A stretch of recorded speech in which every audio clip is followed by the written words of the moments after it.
Oh, what it do, everybody? Let me tell you something. I trying to put everything together here, and stuff was not quite working quite right. But it is all together now, and I'll be honest with you. Some days, just before the any broadcast and stuff, I can just you start feeling down. You start feeling like a little bit like, I don't know, what are you really gonna do tonight's show? Are we gonna really have something, kind of worth doing or anything? And I tell you what, once it hits me, and all of a sudden we're moving and we're shaking, then we're back in business. And I can get this freaking camera to sit correctly. We'll get here one day. Like, comment, and subscribe so I can get a new desk. And hit the hype button for the love of God. We'd really appreciate that. And we appreciate all you dirty babies coming out there. Thank you. Happy TikTok Trash Tuesday to you as well. Yes, indeed. We've got a lot of stuff today. I don't want to take too much time getting into too much stuff here because we've got so much things to go through. I've got normally on TikTok Trash Tuesday, I've been averaging around, we're going to call it 45 minutes worth of video, of which we then put into about 2 hours worth of programming. Today, I have about an hour's worth of stuff. So I cut out a lot of things. I probably cut out more than 5-10 minutes worth of other things that I was just like, maybe we covered this. No. Because I never really know. I never know how long the TikToks are when I save them and everything on my phone because I'm just scrolling through. I see that it's movie related. I save it. And then, we talk back when we're ready here and everything on Tuesday. So I want to thank you guys for stopping by, checking it out, hitting the like button, all those good things. We really appreciate it and appreciate all the people who support the show over at patreon.com/HMP pre-show, post-show dinger zone. Love all you dirty babies for keeping this show going for all these years, man. We appreciate you and all that good stuff. And, of course, this regular main show on Sunday evenings, 8 p.m., we are starting out with the March of Dimes. That's right. We're talking about hot people in the month of March, people at their hottest. And Sean is starting us out with Scooby-Doo 2 Monsters Unleashed. Now, I know that sounds like a weird one. But join us on Tuesday. You'll figure all that kind of good stuff out. I'm just going to give you a little sneak preview of my choice, everybody, because I don't think that you can find one that's going to be better. Jennifer Connelly in Career Opportunities. I don't know that gets much better than that, but that's what I'm choosing there. So we'll see that. So TikTok Trash Tuesday, so our regular show on Sunday evenings, 8 p.m. Eastern. Come back here for TikTok Trash Tuesdays. Let's get into it. Let me get my fit up.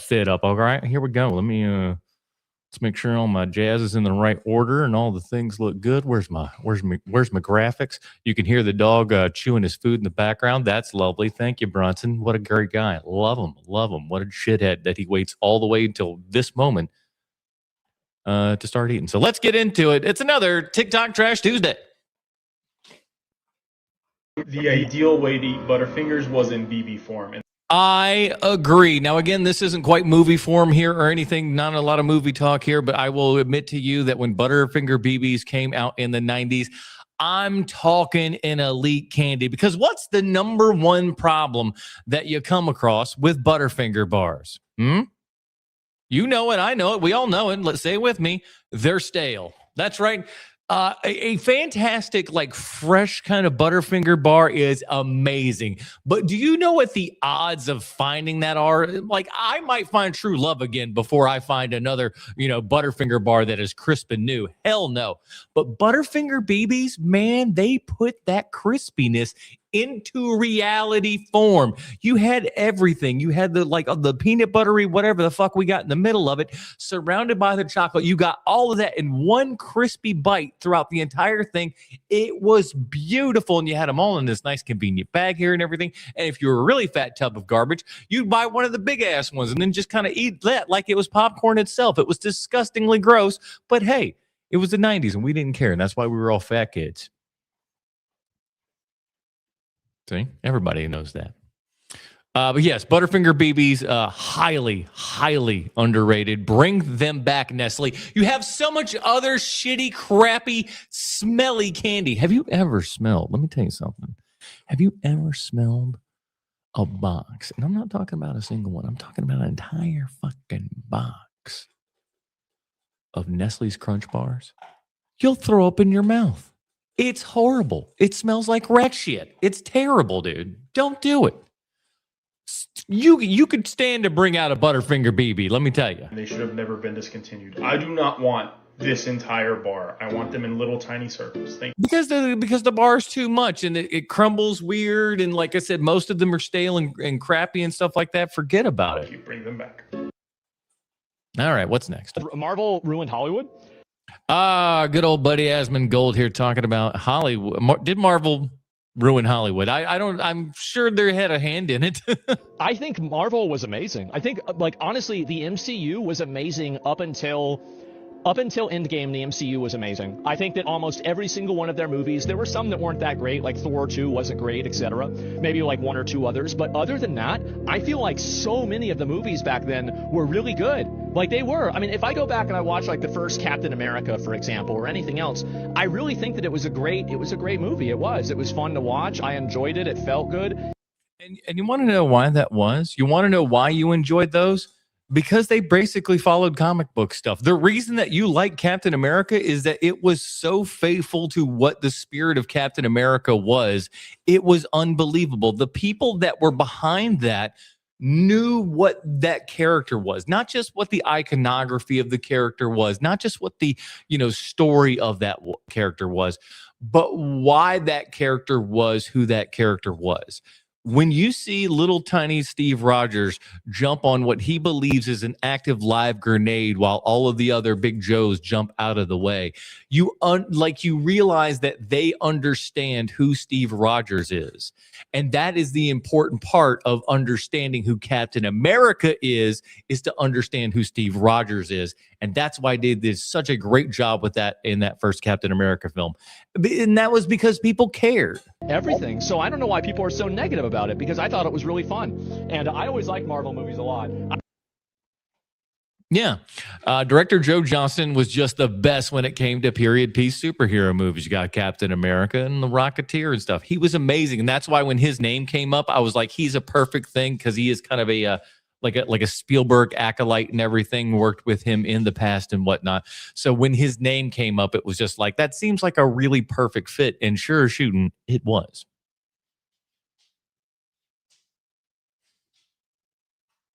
Alien's iconic. I really appreciate it. I dig the special effect.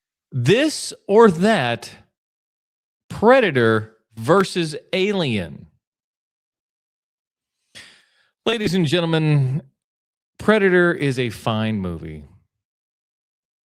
It is what it is. Shane Black screenplay and everything.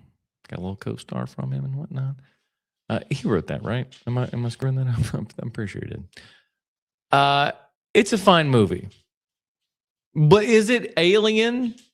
Get out of here, dude. That ain't even close. It ain't even close. Alien is easily five times the movie that Predator is. I admire the symbolism and thematic messaging about bodily autonomy. But it was boring. In Alien? Yeah. But yeah, Predators is more my vibe. It's 80s action, the explosions, the green blood. It's just fun. And I'd argue it's also suspense. She just likes Carl Weathers. What can we say? Yeah. You son of a bitch. I love the fact that the movie plays on the 80s tough guy action hero stereotype. Does it play on that, or was it that? I think that's what's funny about looking back at some of these things retrospectively, is that we can start to attribute to them things that were not necessarily so at the time. I think there's a lot of revisionist history when it comes to movies and stuff, and going oh yeah, that's how I always secretly think that that's Paul Verhoeven's thing as well, is that Paul Verhoeven just goes yeah, that's what I was talking about. That's yeah. No, Showgirls is about it's not just about titties. No, what are you talking about? And then completely emasculates it and shows that even these badass dudes who can take on anything and are strong enough to lift whole trees can't do anything against an alien that's smarter than them. With a big giant head. I love that. Now, what keeps it not number one for me is that I didn't see it when it came out. And I pretty much knew when I was a kid that there was an alien in the movie. But then I think about what that must. Well, you didn't see any of these movies when they came out, bud. What are you talking about? Like, if you didn't see Predator when it came out, you sure shit didn't see Alien when it came out earlier than that. What do you? Let's do a little math here, huh? Have been like watching the movie and just thinking, it's all these guys in these action movies I love being hunted, and then you find out it's an alien, and I couldn't imagine that. That seems like if Sinners now didn't lay out that there were vampires, which they almost didn't. I was this fucking close not to knowing that movie was about vampires. This close. I swear to you, it was less than 48 hours before I saw that film that the vampire bit was spoiled. I was ripped. Man, if I would have gone, like, I didn't know. I really, honest to God, didn't know. I didn't watch a trailer. I was like, Michael B. Jordan, Ryan Coogler, you've already got my ticket. You've got my attention. Here's my money. I didn't want to know. So I was so close to not having that movie, to just to have that big right in the face of this is a vampire movie. Boy, what a rip. What a rip to my life. I hate knowing stuff. Are you all right back there, pal? Holy moly. I feel like it would be a similar pop back in the 80s, as if they don't lean into that big reveal, how much that word of mouth carried it. Like, Predator is such a strong movie, but I think that knowing what it is diminishes the first one a bit for me. But it's still such a strong, like, it's literally like Alien, Predator. No, come on. That's ridiculous. Alien is so much better than Predator. I understand why they're saying that they like Predator more, but you can be wrong. The fuck are you doing? He doesn't touch this bone for literally months. I babysit my parents' dog for like a day. She comes over and starts biting on this thing. Guess who can't get enough of it now? He just needed to see somebody else get it. What a little... And he's just like, I just want to make noise during your show, Dad. What's wrong? Showgirls is a secret sequel to Saved by the Bell. Jessie Spano changed her name after Saved by the Bell college years and decided to be a dancer. I was a big fan of that movie. Not for the satirical nature of it. I was fucking 13. So what do you want? Or however old I was. Maybe it was a little older than that, but older enough to at one point I got my hand on a VHS. I'll tell you that much. I love these films. These are all fantastic films, but they're not all date films, and I want to make sure Sallow, not a date film. that I can keep you guys safe from what happened to me. Keepers. Okay. Well, I remember years ago when I was living in New York, my boyfriend at the time came to visit, and we went to the video store, Kim's Video in New York, much like this, fantastic selection. And we were looking around, and we couldn't see anything we'd heard or known about, but we did come across this film, Happiness, with Philip Seymour Hoffman. And that sounded like a good date night movie. He's a great actor. What a fun, uplifting title. The cover art, nice and orange and bright and inviting. And so we decided that's the movie we're going to watch for our anniversary. And if you know anything about the movie Happiness, you'll know that it's a Todd Solange movie. So, like, what do you need to know? It's going to be a blast. A fun blast. Todd makes really great, happy, fun films. And, you know, he put his stamp on it in the title of the film, for heaven's sake. that was the end of the romance for the evening. I can imagine. That it was not the outcome we expected it to be. No. So I'm here in the Arrow Video Store to have a look at some of their fantastic films and just maybe give you guys a little warning about what to look out for, maybe avoid. You remember these glasses? Like, these were like the glasses that I wore in like 1986. Just saying. Wait on those special evenings with your special someone. Get your little special someone in order. I've never really done anything interesting with any of my money. Daniel Radcliffe on visiting Tracy Morgan's house. Tracy knows how to spend money. Can I say this? This seems like a gauche thing to say, but like, I am not a rich person by any stretch of the imagination. As you can see, the palatial mansion before you. But boy, oh boy, would I know how to spend money if I had it. I remember once I was a teenager. Well, I was a teenager for many times. But when I was a teenager, I remember saying something along the lines of, Like, man, I wish I could win this, multi-million dollar jackpot lottery that was going on or whatever.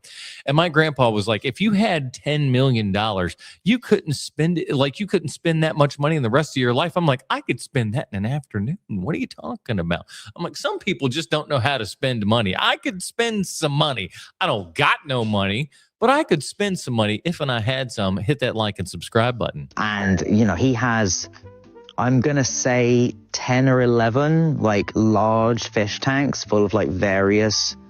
I got a shark tank. Truly exotic fish. He has sharks. Yeah. He has a pool table that has a tank of... I put a pool table and then there was sharks inside the pool table. Piranhas built into the bottom like an actual Bond villain. The night before we started filming, he invited the whole cast to go to his house. The whole cast and all the writers. It was like, Tracy is incredibly generous, spirited, and it was great. I got that Walmart money. Because we all got to know each other. It wasn't that first day feeling like on set, but we were all walking around being like, this is the most amazing house I have ever been in. I will never see a cooler house than this in my life. I heartily recommend if your life circumstances ever mean that Tracy Morgan says, hey, come to my house, go.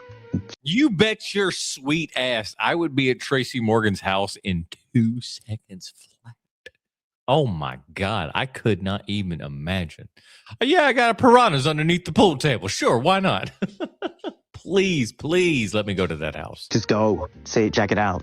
You bet your ass I would. What do we got here? Thomas the Tank Engine is a sequel to Maximum Overdrive. Actually, I think she was in the series after. George Romero. Old George put on those satellite dishes from space, didn't he, boy? Woo! And they was thick as a motherfucker, too. I mean, it's like, these just don't fit my head because my head is weird and I sit on all of my glasses and ruin half of them. But they cost $40, so I don't feel bad when I do break them. If you don't like this movie, I judge you for it, and people shit on it all the time. They don't. Oh, and I stopped it right there, and I'm just like, I am ready to judge, baby. Judging is what I do best. Let's rip them. Like it, and it's Ace Ventura 2: When Nature Calls. Oh, listen. As an elder millennial here, I'm here to tell you, boys and girls, Ace Ventura 2 is not as good as you think it is. The first one's better. It's low budget, but it's just a better done film overall. 2 has some very funny moments in it, but they're funny moments that you remember because you were a child and you seeing Jim Carrey being pooped out by a fake rhinoceros is absolutely hilarious to you. And it was funny to me as well. And also the other thing was the hi-ho silver thing over his eyes and the nipples and doing that. Honk, honk, honk, like hilarious. But, it does fall short, as most of those Jim Carrey comedies do from back in the day. But the first one's better than the second one. I won't have anybody say that Nature Calls is better. What people now like? What you're saying? I'm wrong. You're saying that Nature Calls is better than Pet Detective Proper? Disagree. Oh boy. People my age love that movie. Really? Yes, I don't think a single person hates that movie my age. I don't hate the movie. I just don't think it's as good as everybody else does. I think the people that see it were the people that like discovered Ace Ventura on VHS as opposed to seeing it in the theater. They found it on VHS, and then when Ace Ventura 2 came, they saw that, and they finally saw that in the theater, and then they realized, oh, I'm a huge giant fan. It's the same shit that happened with Austin Powers. When the Austin Powers sequel came out, that was one that people went, oh, I discovered this one, and motherfuckers are out here acting like it's The Empire Strikes Back, and it's like, it's not. How I met my girlfriend, or after we started talking, she texted me Ace Ventura or Ace Ventura 2, and I said Ace Ventura 2 by a mile, and she says, okay, I think this is gonna be a good relationship. And I was gonna break up with her if she said Ace Ventura. I mean, it's just joke after joke after joke. Every time in an airport, all I want to do is the yak thing. Yeah. See, again, it just became.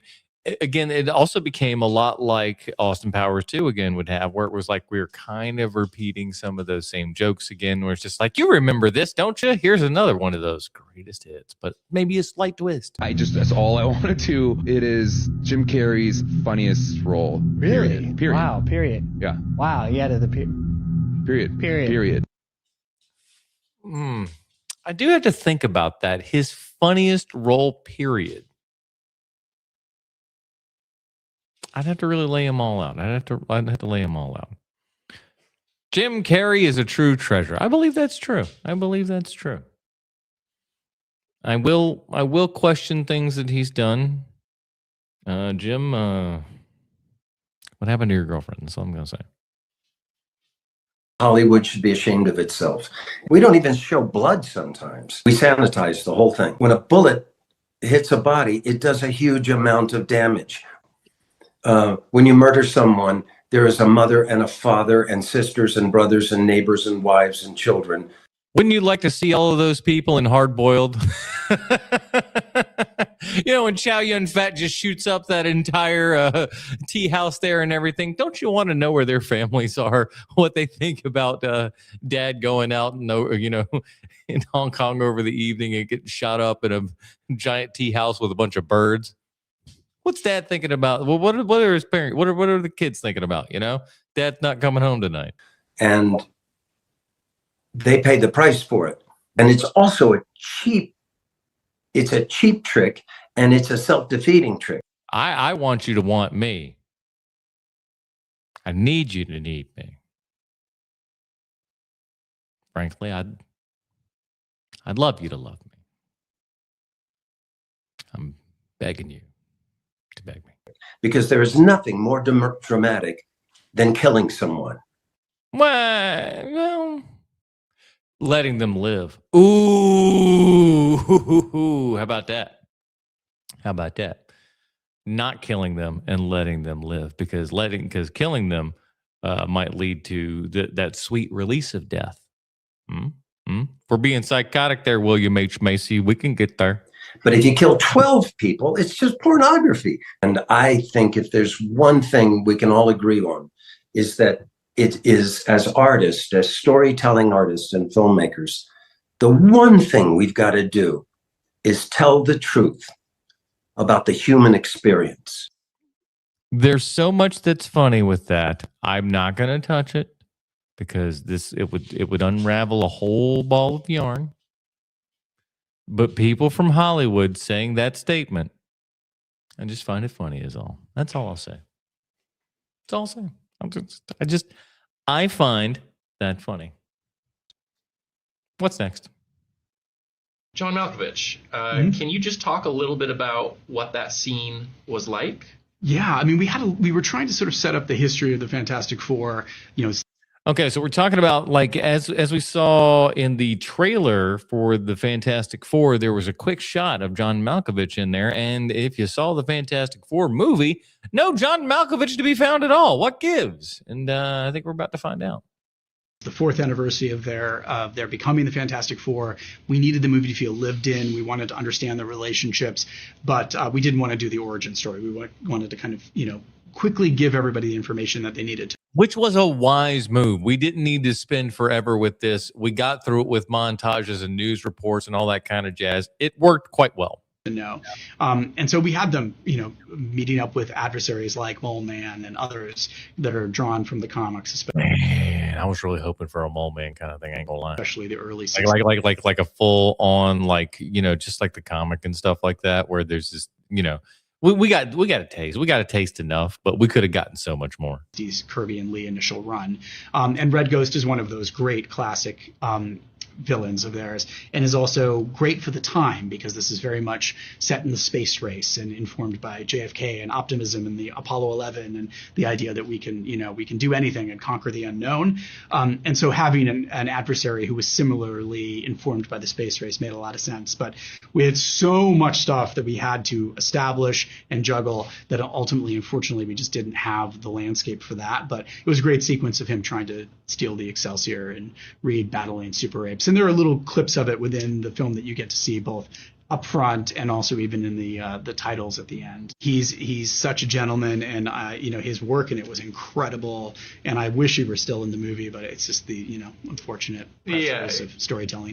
The best part of all of it is that I kept all of the money and put it into my pocket, and I spent it on luxury goods.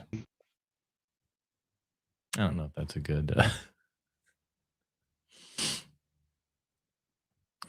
Kill one person and you're a murderer. Kill a million people and you're a conqueror. A conqueror. That's a tough word to say sometimes. Go figure. Lithgow and cliffhanger. Speaking of Ace Ventura, when nature calls. Malkovich. What's next? You're an X-Files fan, I take it. So I got seasons 1 through 9 on Blu-ray, my friend. That's right. I paid over $200 for that bad boy, which is actually quite a steal when you consider that I bought season 1 on DVD back in the day for $100, which was on sale at that time. Same thing for seasons 2. I think season 3 and 4, I paid probably $75 to $80-ish for those. So, you know, what did I think I got up to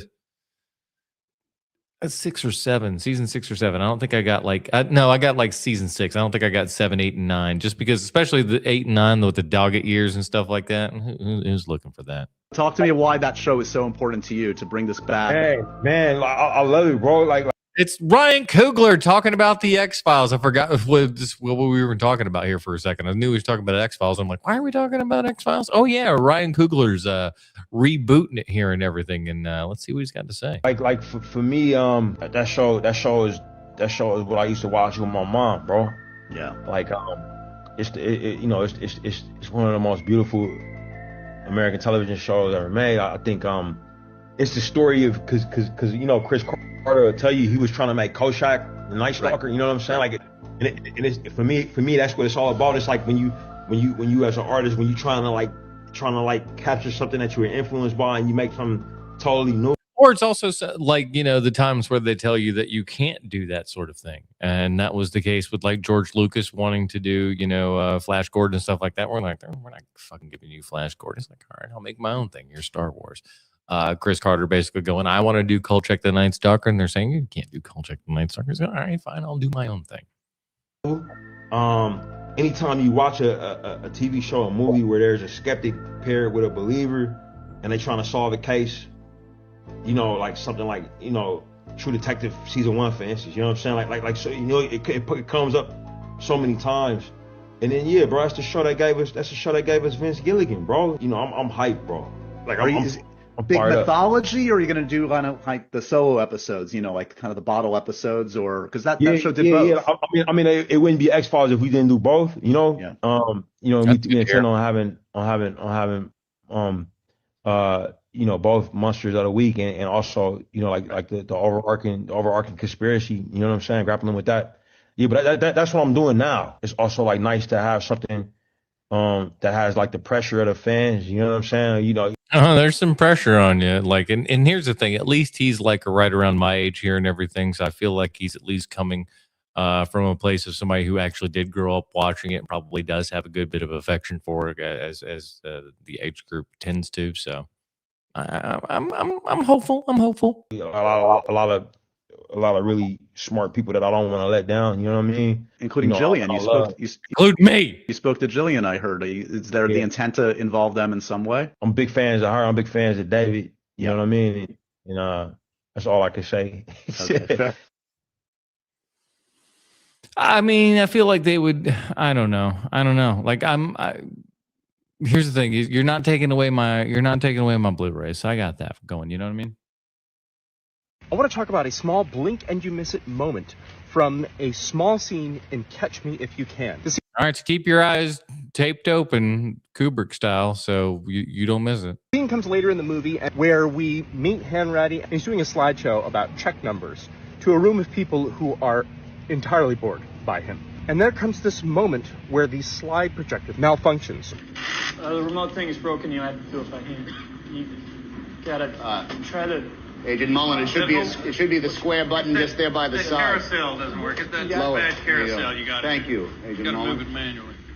If you were writing that scene, would you think to put that little malfunction in? It's the type of thing that you might eliminate if you're trying to shave off page length, but it is so important. Hanratty's coworkers do not take him seriously. They are not paying attention to him. Yeah, I mean, okay. It is good. I feel like we may be overanalyzing it a touch, but I mean, granted, I don't like it. I like it. Little illustration of how stuck he feels following the rules. Contrast that to the free-feeling life that Abagnale is currently leading by being a con man. How great is that movie? How great is Catch Me If You Can? It's really great. Why are we doing this in the rain? Just out of curiosity. All right, what's next? I think this was a recipe that I wanted to save. You want to watch it? I was like, what the heck is this? Peanut butter popcorn? Just melt the peanut butter, throwing it in there, throwing some M&Ms in, and you're just shaking it up. I don't know. Does that look like bullcrap to anybody else? Not that I don't have the peanut butter and popcorn with which to, put all this brouhaha together. I'm just too lazy to do it. Have we ever considered that Han and Leia did not name their son Ben after Obi-Wan Kenobi, aka Ben Kenobi, and instead after the greatest pod racer of all time, Ben Quaterneros? This is my favorite stupid Star Wars theory right now. Holy shit, do I love it. Ben Quaterneros that's who I named my child after. What are you talking about? What are you talking about? That's fantastic. Oh, that's so good. Well, I should have believed you guys more when you told me about this movie, because up until 3 weeks ago, I hadn't seen Terminator or Terminator 2. Holy smokes. When I saw this, I was like, brother, what? This is a guy who I know is a big, giant film fan here and everything, so I was shocked and wowed. When he said he hadn't seen Terminators 1 or 2. And boy, I thought, man, if you were a fan of the movie Trap with Josh Hartnett by M. Night Shyamalan, I can't imagine how Terminators 1 and 2 are going to punch you in the dick. Let's check it out. Last night, I finally caught up to Terminator 2. This had been a blind spot my entire life. This was a magical experience. I was a child again. I actually had no idea about the initial twist that Arnold Schwarzenegger played a protagonist in this movie. So when that moment, that reveal happened... Oh, man, he was so in the dark. That's wild that you can go that long and still be in the dark like that. It's good, though. I like it. I'm happy that you could stay in the dark like that. That's awesome. In the hallway, I genuinely lost my shit in my living room with my roommates who were watching it with me. But what was even more shocking to me was how emotional this film was, because I knew this was considered to be one of the best action films ever made. I did not expect to be so viscerally moved by it. This movie struck me as a film about parenthood, about what it truly means to be a guardian when these systems that we are told protect and serve us are often doing the opposite. The action absolutely rips, but it was the character moments that hit me the hardest, such as Sarah Connor's resourceful escape of the mental institution that she is in, only to be met by her worst nightmare coming out of an elevator. It really is cool when you think about it, that in that context of having the first film there and everything, her coming out of the facility there, and she's finally escaped. She's been planning this forever. She's trying to go against this doomsday, and she turns the corner, and literally the one thing in the world that she does not want to see is standing right in front of her. Linda Hamilton's collapse at that moment. This strong character who you've already seen kind of like, just doing pull-ups and stuff and really showing you like, this ain't no, wilting flower over here. But in that moment, when she sees the Terminator right above her, her entire body just goes limp and she's just cowering backwards because the thing that came to kill her is back right now in her most vulnerable of times. I'm ready to get out. You turn around and this motherfucker is looking you right in the face. Oh, man. And you see that terror come over her, or her literal nightmare of being stuck behind that chain link fence, unable to warn all of the innocent children playing on the playground of the impending danger that she knows is coming. Or the fact that I finally understand the context behind that John Connor impersonator video I saw. That shit was hilarious. I'm not sure what John Connor impersonator. I mean, maybe I saw a joke video once. I don't know. I'd like to forget all about that and watch it again. Wouldn't that be great? Wouldn't it be great to go back and not have to, not know some of the biggest spoilers and stuff of all these things and just experience that again for the very first time? like not knowing Darth Vader, stuff like that, when you would just be like just jaw hit the floor kind of stuff. I mean, I remember like there's a couple times that I can remember things like that. Well, one was certainly Fight Club, where like my brother and I walked out of that and we were just like silent until we got like halfway to the car, and then we looked at each other and we're like, what the hell was that? So we there's been moments like that, thankfully. There is nothing I hate more than a pretentious film bro. Because see, and I'm like, I stopped it right there, and I'm like, I'm not sure what he means. Let's pause it, save it for TikTok Trash Tuesday, and jump on in. What to this gentleman is a pretentious film bro? it's not even about the type of movies that they enjoy, right? Because like what you like.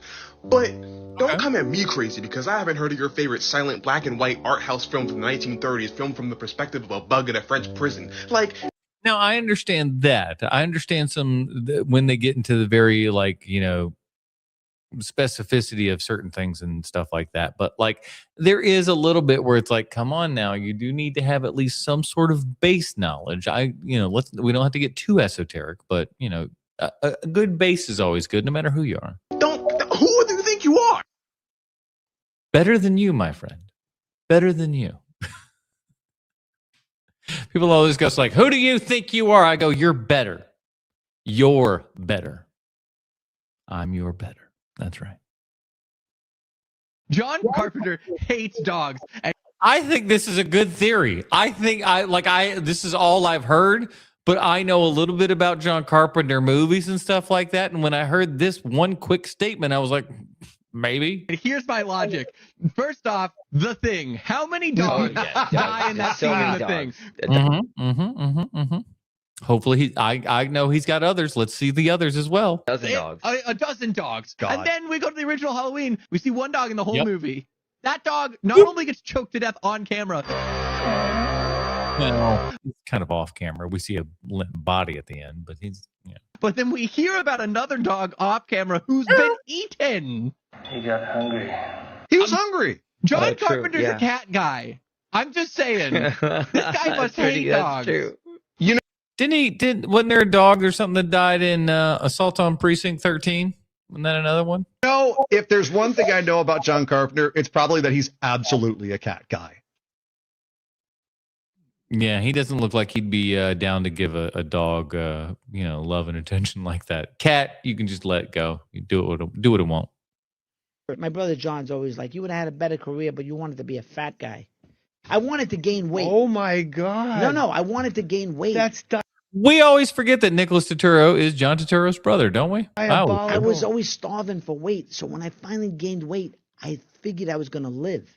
Because I thought I was going to die like before 30 for various reasons. I've been a hypochondriac my whole life, but I have a lot of issues. Here's something about my brother. It's funny. Your brother's one of my all-time favorite actors. He's one of the greatest, and he's brilliant.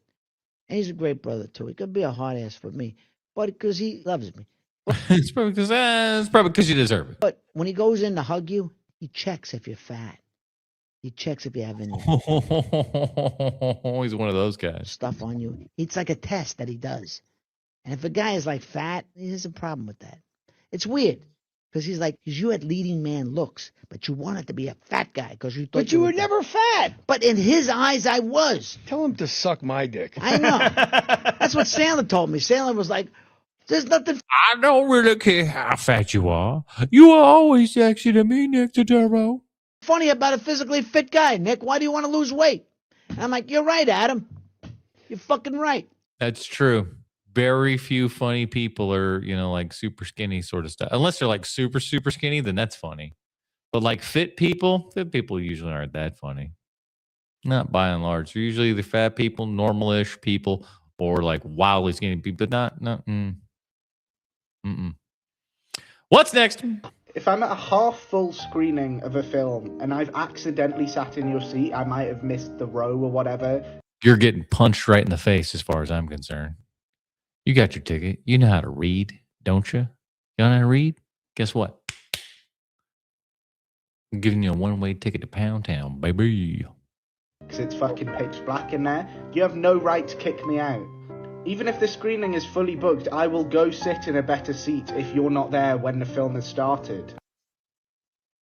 I'm sorry. What? No. I don't think that's a crazy take. I mean, if you're like 30 minutes into the feature itself, not into past a credit, not in the movie, not previews, maybe. But no, come on. Especially if it's like half filled, just pick your seat and quit being a bitch. There are so many independent cinemas that just don't bother with allocated seating. You just be there first and you'll get the best seats.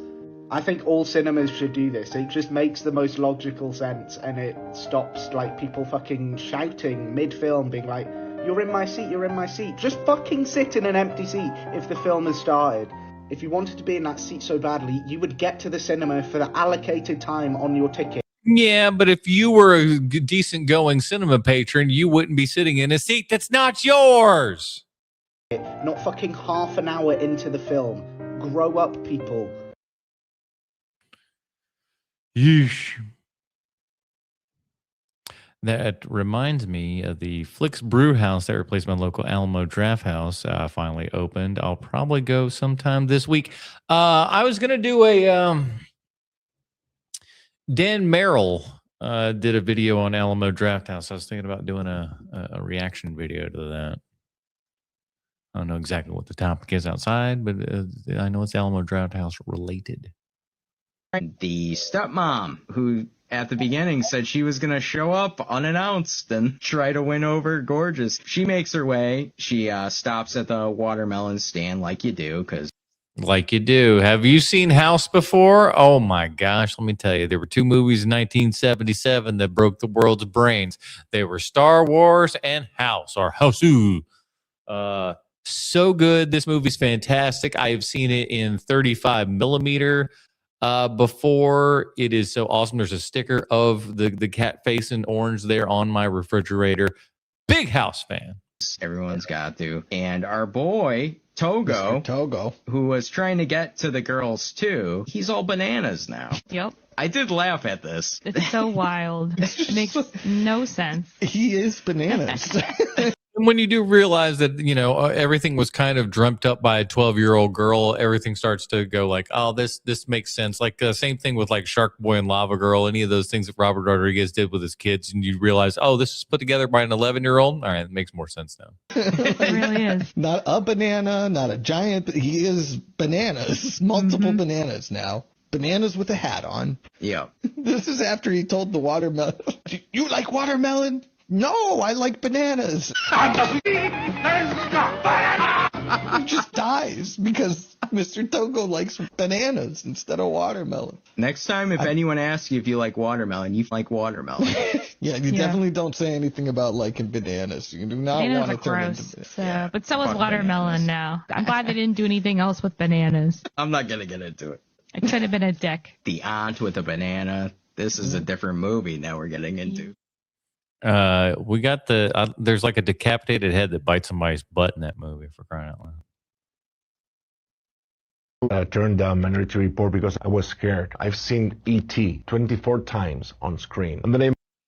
That little just statement right there kind of made me pause and go like, hold on. Javier Bardem turned down Minority Report. Could you imagine Javier Bardem in Minority Report? And I'm sure that we were talking about for the Colin Farrell role. That seems to be the most obvious one, because you're not going to give Tom Cruise's role to Javier Bardem, certainly at that time. But you could see him definitely in the kind of rising character actor sort of thing that, Colin Farrell was in at that point. So Javier Bardem would have been an interesting choice, but I still think the right one was made. Met Steven Spielberg. How about that? I was like, I didn't speak English enough. I know that I speak it now. I felt like, no, I can't do this now because I'm gonna be stuck in the pressure of being in a big movie. It would have been rough, and the accent, especially like at that time, his ability to speak English, like you said, he's not even super amazing now. But like it would have jibed. It would have been a little bit tougher, I think. I need that sucker in 4K though, man. Ooh. With you speaking in a foreign language that I don't control, it was so caring. Shows you that the real people with real talent are great people. Yeah, let them know, man. This guy held up a movie marathon for over an hour because he was on his phone. That's called a beating. You don't do that for an hour. I'm sorry. We're going 15 minutes tops here. somebody's getting a little bit of a how do you do? If you don't leave, you will be forced to leave, and at that point, you're going to be arrested. This guy was on his phone during a double bill movie marathon, and when the audience complained about him, the cinema paused showing the second film and asked the guy to leave. But of course, he stayed put, and by the time the police had arrived, he had... First of all, what poor bastards have to go to this theater? Well, old school, just raked seating here and everything. No stadium or no nothing. Thank God they're not recliners. You don't want that in this situation. But man, y'all are wusses, man. Y'all are wusses. I mean, especially you're in the middle of something. Y'all can't take him out of there during that. And where are the other? Who's helping? I always want to just go. Where are the men? Where are the men? Stand up. Stand up, dudes. Dude, be a man. Help get this asshole out of here. Been there for over an hour. So let's just walk outside consensually, and you can leave. Nobody has to go to jail. Decisions. We don't have all day, so make a decision. If I was in the audience, I would have started lobbing popcorn at that point. I don't know what he was doing. He was just sitting there, stroking his beard, maybe hoping the officer would go get him some popcorn. When he finally got convinced to leave, he made sure to give everyone a heartfelt apology when he left.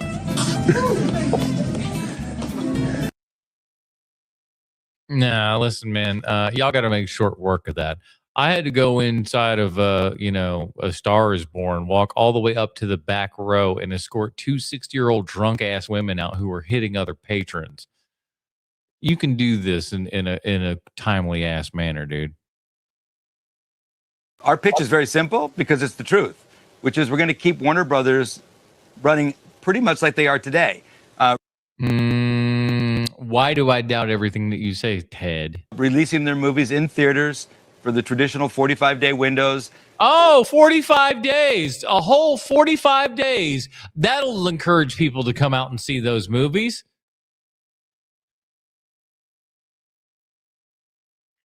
Who'd have guessed that Netflix would be like one of the companies that would start bringing down the actual industry itself? Isn't that wild? They started out just distributing other people's DVDs and stuff and taking their wares to producing their own programs to shutting down, Hollywood as a whole. It's kind of nuts. And in fact, it's even quite better for theaters because now that we're going to be in that business and own a theatrical distribution entity, we're going to take some of the Netflix films and put them through that as well. Oh, so we can see your shitty films on the big screen. La-dee-da. Oh, goody. I get to see a made-for-television movie on a big screen. Woo! Look at the excitement. So it's very likely that you'll have even more outcome of high quality. Oh, you can give us more money and then pay us another $25 for a shitty service that you don't go back to. By the way, I haven't had Netflix in some time now, and you know what? Haven't missed it. Hadn't given a damn.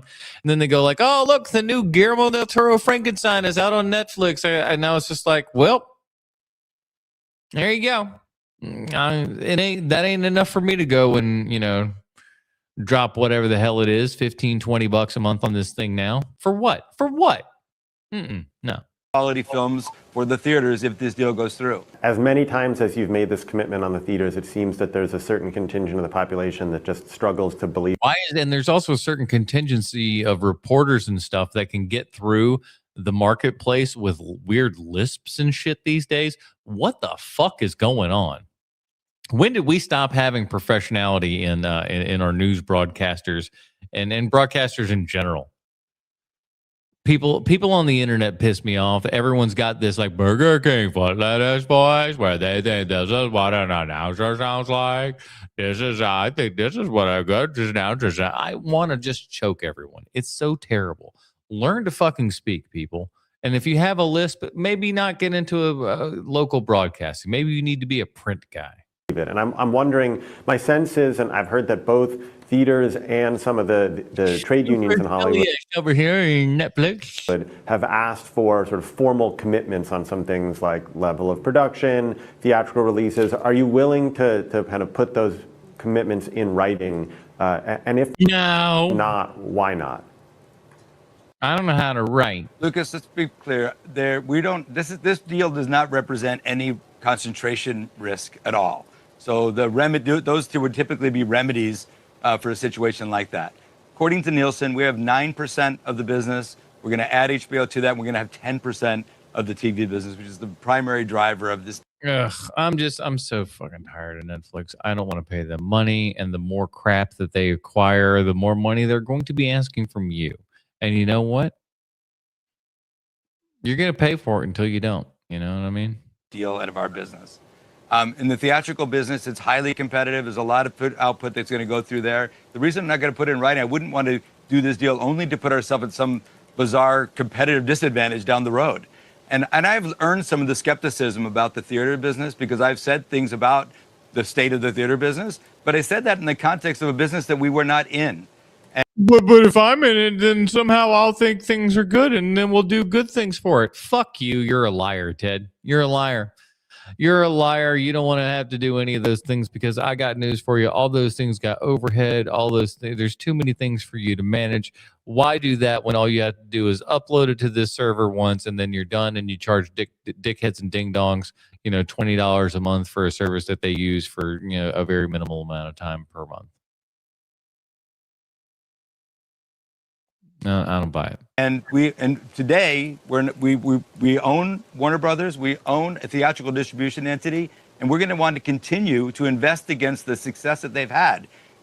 Pam and Mike just opened their 9th #1 film at the box office, 9 in a row.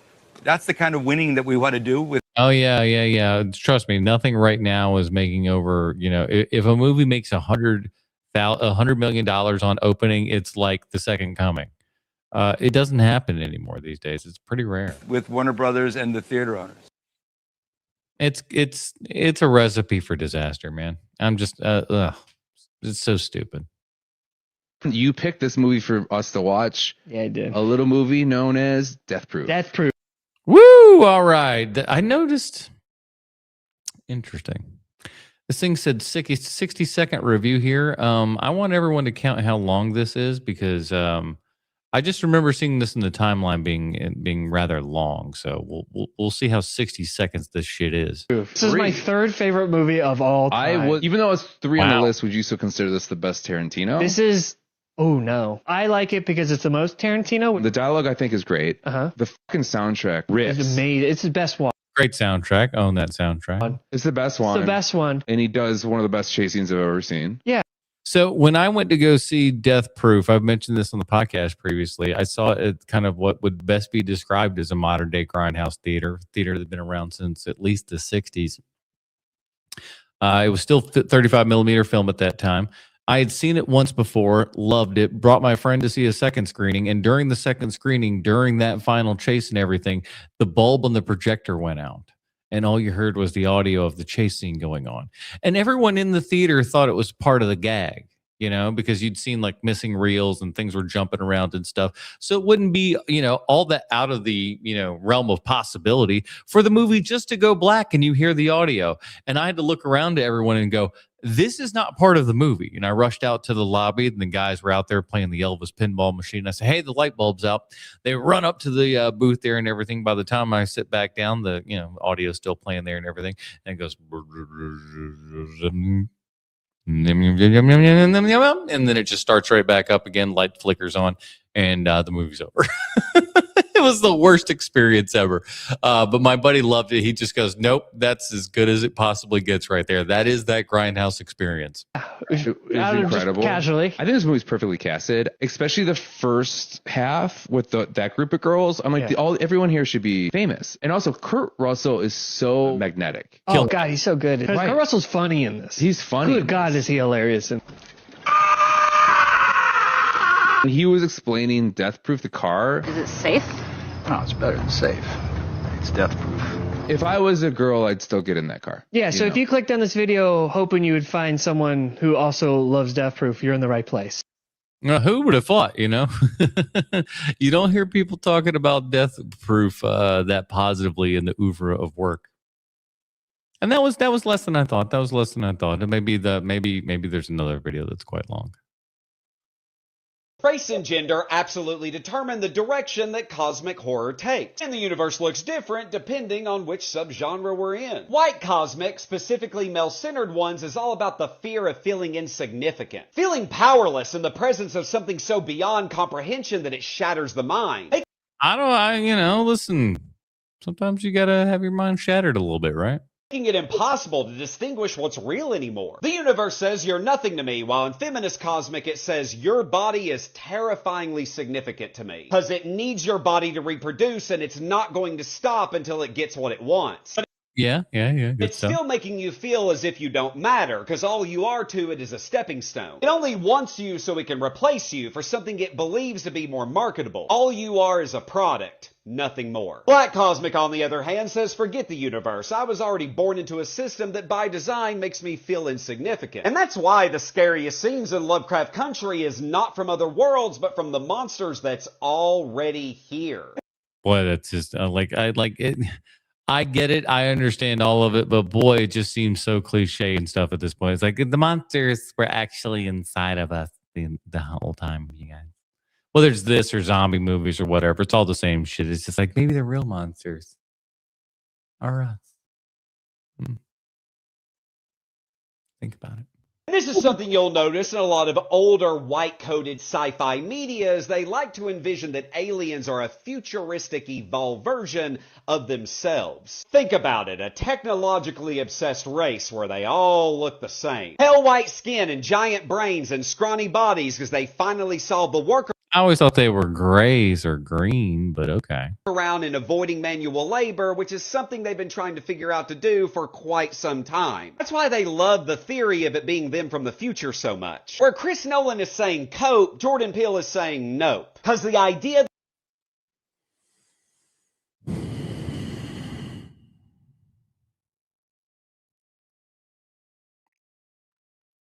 all the attention I'll give that. that there's no one inside piloting that ship and the ship is the monster itself perfectly captures cosmic horror. And it's a twist that only the black lens would have thought of. Because when you've been dehumanized and treated like an alien your entire historical experience, you don't instinctively imagine the cosmos in your image. Instead, you imagine something that never included you to begin with. That's why privileged rich white guys didn't like that movie, because they couldn't see themselves in it. I feel like that's an oversimplification of some things. And it's just like that can be a really just a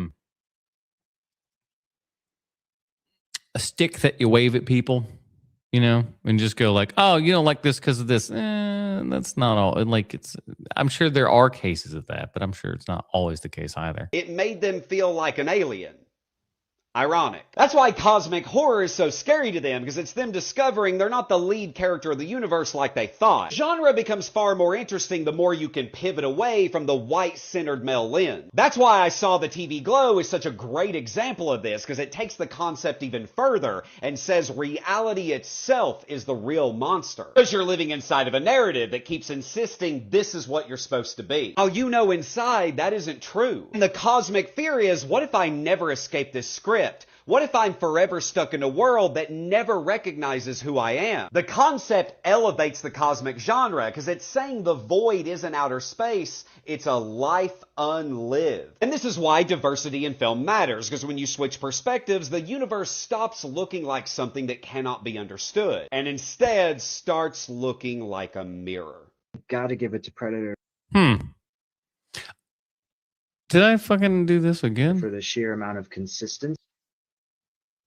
All right, hold on. I may have accidentally put two of those damn Predator ones in here. So, all right, here we go. Here's this next one. Holy cow.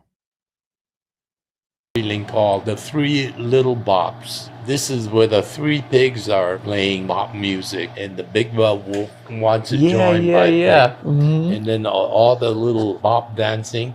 Yeah. Oh, you dancing? Yeah.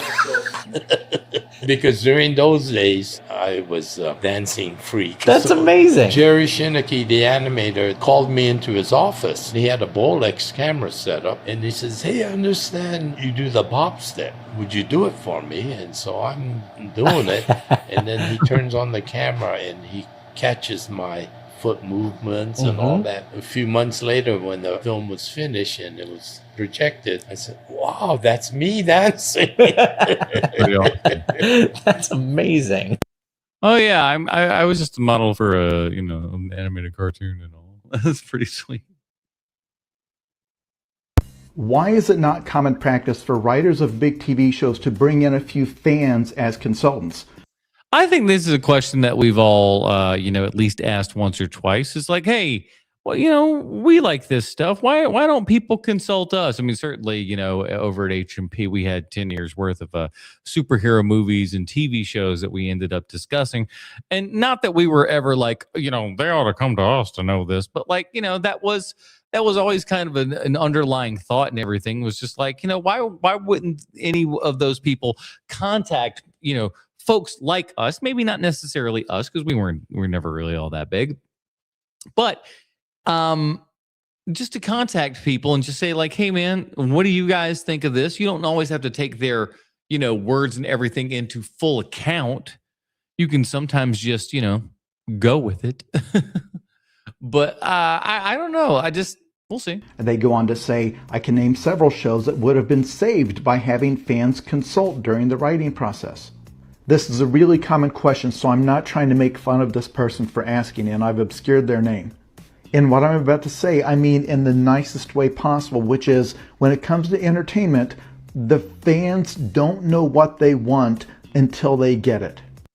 Yeah, that is 100% true. And like Steve Jobs kind of had that same idea with technology and everything. It's just like he said, people don't really know what they want. Not yet. I mean, sometimes we have to kind of tell people what they want. And yeah, it is one of those things that like it's tough to kind of define. And I think we've done a good job with it over the years, which is kind of, I think our major thought on the podcast has always been, give us something that is familiar yet different. It needs to feel like the thing that we know, but it doesn't need to be the thing that we know. And that's the biggest problem, is that they don't know where that line is. They don't know where the intersection is supposed to be, because there's a sweet spot for it. They're just not good at finding it. And this is something that every creator has to learn very early in their career, that you kind of have to interpret fan feedback. For example, if your thing has a character that's kind of mysterious, where you just see little glimpses of them, fan feedback will always be, I want to know more about that guy. Tell me more. And you know what? How'd that work out for us with episodes 1, 2, and 3? How'd that work out? Was it spectacular?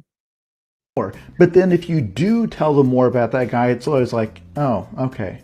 As a creator, you have to understand that what they really liked was the mystery, filling in the gaps in their imagination. What we liked was the feeling of it, was the fact that Boba Fett was so mysterious. That's what made it cool.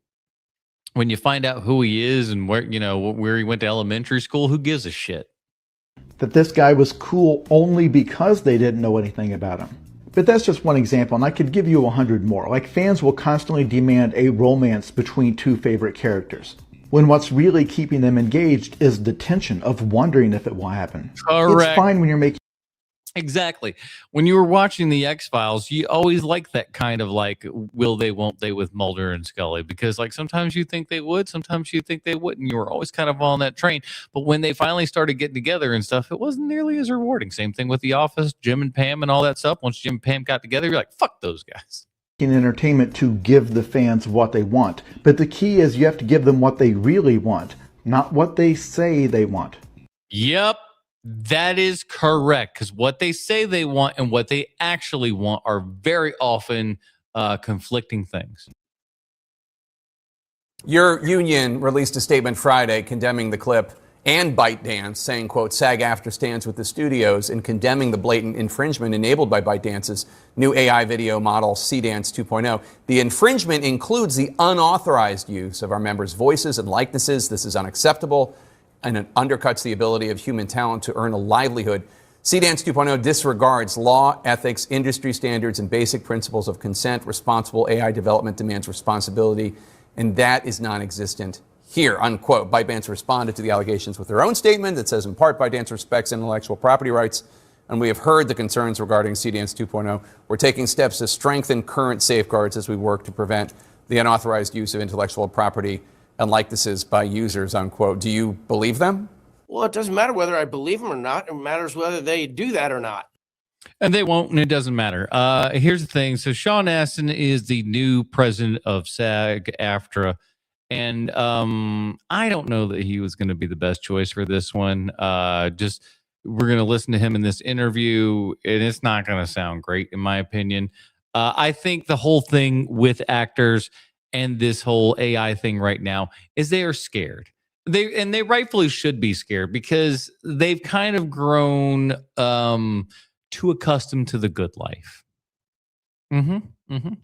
They have they've had a good run. They've had a very good run of putting together very large, lavish productions that didn't make any money, and they've done it again and again and again and again. And eventually the checks come due. Checks come due, and we've realized that, hey, we might be able to do things easier without you guys. And you go, oh no, they might use our face. Here's the worst part. What if they're not using your face and they come up with something, again, that's better than your shit? Your union will not save your art from dying. It will not. It will not. OpenAI had a similar issue, and they very quickly reinforced the idea that they had an. And then it got fucking boring, didn't it? No one cared anymore. It's because you want to know why? Your stuff is boring. Hollywood's stuff is boring. People don't care anymore. They don't care because you guys are out of ideas. I mean, we're getting it. We got yet another Moana movie, but this time in live action. Like, you're making live action versions of all your anime. It's just shit. It's just absolute utter shit that they're feeding to us on a regular basis. And they're mad that somebody else is coming up with something that took zero effort and it's doing better. And people are liking it more than they like the shit that you put out that costs millions of dollars. It's trying to get across some shitty message that no one wants to hear, where when we would all just rather be entertained. In policy, even though they were sort of in an opt-out modality, meaning performers can see themselves. Bryan Cranston can see himself and say, hey, you're not supposed to have that. And they go, oh, sorry, take it down. Or they can say, hey, Bryan Cranston, we want to use your image and likeness. Can I get your permission? And he'd have. Can we pay you some money? We want to pay you pennies on the dollar, Bryan Cranston. Actually, Bryan Cranston should just be saying thank you. The opportunity to make that decision and get compensated for it and so forth. So no one's watching an AI Bryan Cranston video and just going, Bryan Cranston, approve this message. Get out of here. I hope that they see the public outcry to not abuse people's rights. And I hope they choose, to do what they said they're going to do. In the meantime, we have an important piece of federal legislation called the No Fakes Act, which is in the Judiciary Committee now. What the fuck is going on? He's like me over here. Mine's at least attached to 5 different things, and that's why it moves so much. What's going on with you there, Shawnee? In the Senate, and it would enshrine that right to our own voice and likeness. And, I got the right to my own voice and likeness. It's called, guess what? You guys are going to quickly become irrelevant, and you're going to be tossed out to the sands of time, and you're going to be wondering what happened. You're a journalist. I don't know. He works for CNN. How much of a journalist is he really? Your job is to make sure that the First Amendment is protected and is respected. And that is not the job of the news, Sean Astin. You need to crack a book, my guy. I know that you grew up on film sets and shit, and you didn't learn too awful much, but that is not what the press is. They are not there to protect the First Amendment. What the fuck are you even talking about? See, this is why you shouldn't listen to actors. Actors are stupid. Sean Astin right now is showing his nuts right here and telling you, hey, I'm dumb. And observed. And in the entertainment industry, both the companies and the talent have the same sense of, reverence for the First Amendment. No, the fuck you do not. No, you do not. Hollywood wants nothing but to censor. What are you talking about? This is asinine. Sean, you should not have been elected to serve as the head here, dude. You are not the guy. You are not the guy, man. Nepo baby, if there ever was one over here. And I'm not saying he's not a talented guy, because I think he is. But my God, My God, dude, you're an idiot. But you shouldn't be able to make me say something I didn't say. You're an actor. That's exactly what you do, my guy. Or do something I didn't do. What again? That's what you don't do the things that you did in the Goonies. You don't do things that you did in Encino Man. That's called acting, my boy. Or depict me in a way that I wouldn't, in a setting I wouldn't put myself. Would you put yourself in Middle Earth, Sean Astin? You're an actor, ding dong. That's what it's doing. It's putting you. It's like I'm putting Sean Astin in, a Russian bathhouse or something. I don't know. like you're an actor. You wouldn't do that. That's just basic fundamental. Not if you don't pay me. I don't. Fairness. It goes not just to the professional entertainment industry. Sean, let me ask you a question. If I put you in an AI video in a Turkish Russian bathhouse with overly sexual tones, of course, if I paid you, would that be okay? That's what I want to know. If I paid you, could I make the filthiest AI video of you that I wanted? And what is that price? Because that's what I want to know. I want to know, what is Sean Astin's price that I could put together a dirty, filthy meme with him involved in it, and he would be okay for the money. What's that dollar bill sign? Let me know. Let me know, Sean. Industry. It goes to kids who are abused in this way. It goes towards anyone in our country and around the world who is. But it starts with us, damn it. It starts with us, the big people. And then we can get down to you plebs. But it starts with us. When they post stuff on social media, when they find themselves, their images captured in whatever ways that they are subject to this same sort of abuse. So it's time to put real guardrails in place that protect us. You guys are going to be so irrelevant in 10 years. It's just astounding. And it's sad, really, that your entire system is going to collapse because you guys are just a bunch of greedy little pigs. And that's all it comes down to. Hollywood is just full of greedy little pigs who just want their money and they want it now. And they don't care who they step on to get it. They don't care how they get to do it. But as long as they get their piece of the pie, that's all they give a crap about. What do you think is the scariest movie of all? All right. Let's hear it, everybody. What do you think is the scariest movie of all time? It's a tough one. It's a tough one because what do you mean by scary? And of course, if you're, a horror hound, you've seen a gajillion and one horror films. And what do they all start doing to you after a while?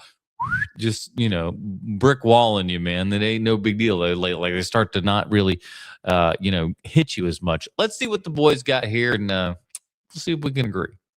What is a necessary component to make a great horror movie? Now, see, this is what we need to talk about. This is important. I'm glad that they're getting into this. Let's find out what we're putting on the table as part of the criteria. It has to be inescapable. Nightmare on Elm Street. Right. You fall asleep, Freddy comes. Right. You're going to have to fall asleep, right. man. It is a great one. It's a great theme. It's a great thing. It's like, hey, there's a guy who comes in your nightmares and sleep and everything. It's so good. Friday the 13th. You're a bunch of kids. You're stuck at the camp. There's no cell phones. Nobody's got a car. You're stuck. Texas Chainsaw Massacre. Mm-hmm. Oh, guess what? You're stuck. You can't go anywhere. Car's broken. People you're running from run the town around you. The Exorcist. Yeah, that's the worst part too. It's just like, oh yeah, now the police is here. But are they? It's your Exorcist, wildly scary. I mean, your own daughter just flips on you, and all of a sudden there's a demon coming out. It's pretty fucking scary. Your daughter, she's upstairs in your home. You cannot leave. Once you set the parameters that you cannot leave the home, because you got to remember that like the dresser and everything goes over and whatnot. It's scary, dude. Then all bets are off. But there's too many horror movies where you're like, well, just leave. Yeah. The first Strangers movie is a really good one. It's just like you're stuck there. There's nothing you can do. You've got these invaders coming in from the outside. You're in the middle of nowhere. There's no cell phone connection. You're just stuck. Those are great movies, and I think that's what makes for like a great horror movie. Like you said, when there's absolutely no way out. And again, that also makes why Jaws is such a great movie. It's because you're out there, you're in the middle of nowhere, and it's just you, and there's this shark, and like he ain't going nowhere. My friend Dave sent me a care package in the mail for his band Horror Section. If you're into late 90s, early 2000s pop punk, except every song is a reference to a different horror movie, they will be right up your alley. Ooh, it kind of sounds like a Misfitsy kind of thing, you know what I mean? Celebrate their third album, Part 3, Return to Rot, which First of all, this cover is amazing looking. That's very cool. I'm absolutely in love with the Halloween vibes of this artwork. Yeah. Here are my top 5 favorite Part 3 horror films. Woo! All right, part 3s. I don't know that I'm as familiar with part 3s as I probably should be. Let's watch some.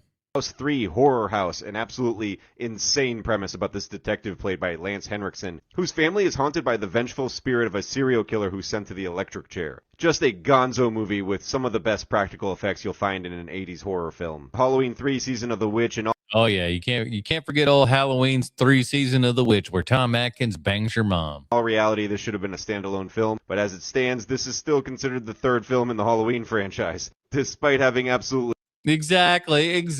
Wow. Oh, was House 3 technically not a house movie? I thought we said Halloween when I read it in the small print. nothing to do with Michael Myers or any of the lore. With a supremely dark plot to eviscerate trick-or-treaters everywhere using the powers of Stonehenge. 3 new Halloween.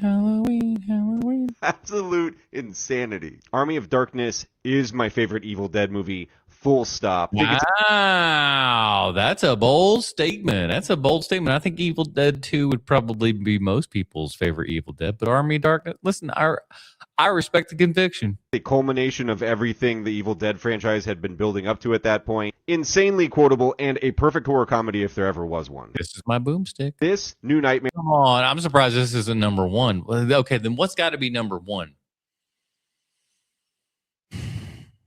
Elm Street 3 is number 2. Bet he's going to say Exorcist 3. And the original are my favorite Nightmare on Elm Street movies. The kills are great, Freddy's basically pitching a perfect game, and the characters are memorable. Following up Heretic is no easy task. This really had every reason to fail. But instead, it's an absolute barn burner. In fact, this is my favorite horror film of all time. What I tell you, everybody, not too shabby. Yeah, I agree with that statement. I don't know that Army of Darkness is horror. I mean, technically, sure, it's kind of you could say it's I don't know, because there's enough time travel in it. It goes beyond adventure, I think one could say. I've never seen anything I've done twice. Really? Yeah. Really? No way. Come on. You seen Interstellar once? Mm-hmm. No, come on, man. No, that's it. I think we all forget that old Timothy Chalamet was in Interstellar, because he was in it for like a hot second there and everything, and was not quite the star that he would really become here and whatnot. But we forget they played father and son. Okay, no CNN, no Variety. You've seen Interstellar once? Yeah. Really? Yeah. Just the once. That is interesting. No way, man. Yeah.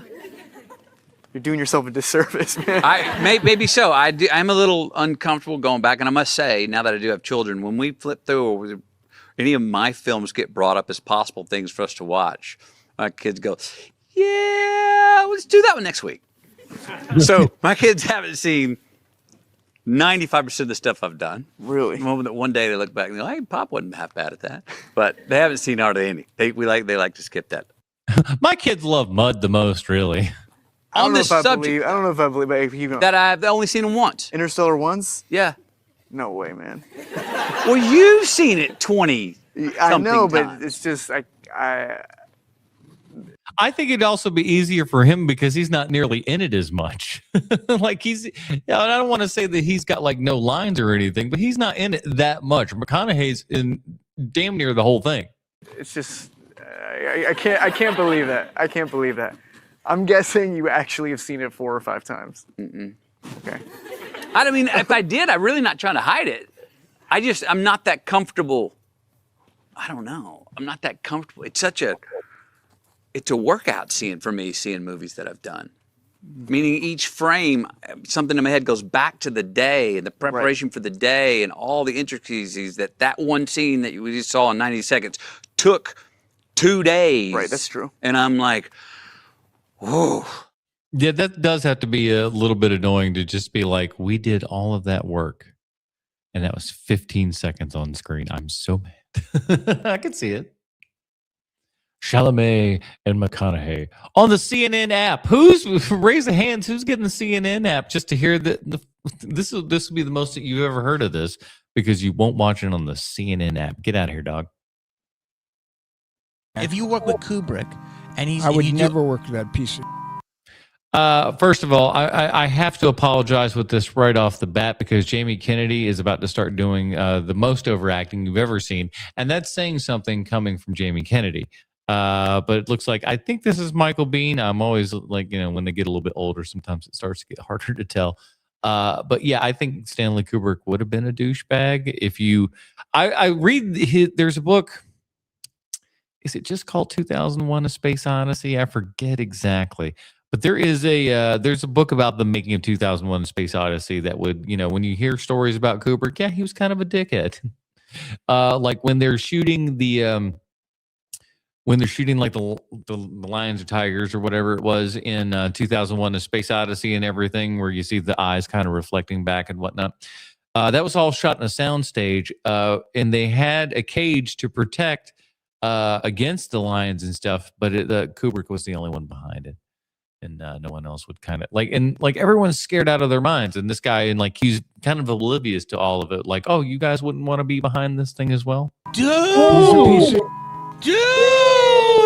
See, this overacting shit's a bit much here. And it's just like, I also hate the fact that anybody sits there and it's just like, oh, if you badmouth Stanley Kubrick or any of these other people, that somehow that's like invalidating or something, or like, I don't know, just like you're talking shit about, God. It's like, it's fucking Kubrick, man. Come on now. Kubrick? Kubrick? Yeah, he's a talented guy. He did a couple of movies. Two. Yeah, I agree. I think there's far more Kubrick. I got some criticisms of him, man. I got some. I'm not saying that the guy's not talented. I wouldn't say 2 movies, but Two? I don't count that Jack Nicholson movie. That's not a good movie. It's not one of his better movies. I'll say it. Unpopular opinion, but it is true. The Shining is not fantastic. It's okay, but it's like, Jack Torrance is crazy from frame 1, so like the whole thing kind of falls apart, really. The Heist, or whatever it is. The Killing. You don't even know that it's called The Killing. You call it The Heist. In the 50s, Spartacus. Wasn't even his film. He kind of came in as a replacement here and everything. So Spartacus practically isn't even his, if we're honest. No, terrible. How I Met Your Mother, seasons 2. Doctor Strangelove's fantastic. Mm-hmm. Strangelove, brilliant. And Paths of Glory is amazing. Paths of Glory. Clockwork Orange is a mess. Clockwork Orange is good, though. Like, it is a mess, but it's a good mess. Clockwork Orange is a what? Piece of garbage. What? I wouldn't go so far as to call it a piece of garbage. Good God, this is the amount of yelling and stuff in this is a little bit wild for my taste. I'm not even a cinnamon, and I know this is your. My dumbass can tell you that is on the pantheon of amazing movies. There's so many messages in Clockwork Orange, and what it is. What about Eyes Wide Shut? Eyes Wide Shut does suck. Eyes Wide Shut's shitty. Sorry, it is. Horrible. You're turning me into Randy Meeks, and you have no idea who that is. No. Yeah, I do. It's your character from Scream. Well, he's really turning it on here, ain't he? Yowzer. All right.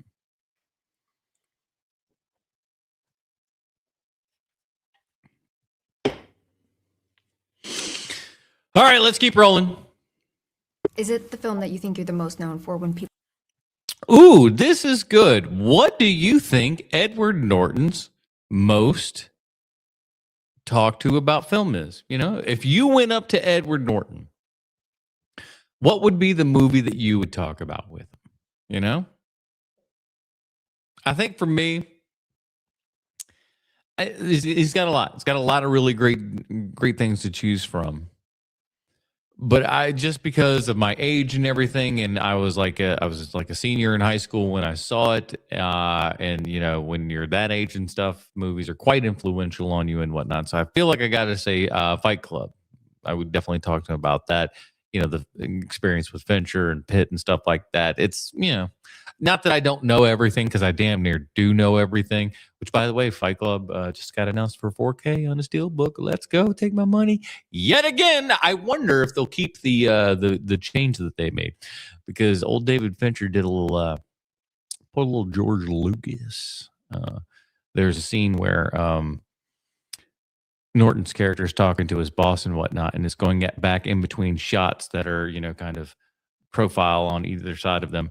And there is a smoke detector or something that is in the shot in both scenes, and it's black in one and white in the other. So they changed it on the Blu-ray and stuff like that, but I don't know. Maybe they'll probably keep it changed to the whole black one, so it's not, you know, distracting and stuff like that. But that's a little George Lucas-y. I don't particularly care for that. But for me, it's Fight Club. People like stop you on streets? No. Yep, here it is. And MVD said, "Got to be Fight Club," not the ones that I bring up, but I bet that's it. Because I mean, it'll go in waves. Like you can sometimes you can almost feel when a new crop of teenagers or 20-somethings is getting into it. Maybe there's cycles. I don't know, but you know, like I mean, it's a fun game when someone's walking up to you to try to demographically guess what their things. That's what I would be doing the whole time, going like, all right, what's this guy going to be talking about? It's like, oh, this is a Fight Club guy. This is a Fight Club guy right here. It's like, oh, this is a Death to Smoochie fan. I can tell you right now, that's a Death to Smoochie dude. You know what I mean? Totally. Like some people it's the Hulk, and some people it's like Moonrise Kingdom. For yeah, me. there you go. Some people it's the West stuff, Yeah. and Yeah. yeah. So it's definitely But if you do this long enough, like there are little buckets of people who appreciate what there's a cohort of people who Death to Smoochie is like. What I say? I knew there's a group of Death to Smoochie people be coming up to him. That's like their cult film, right? So of course.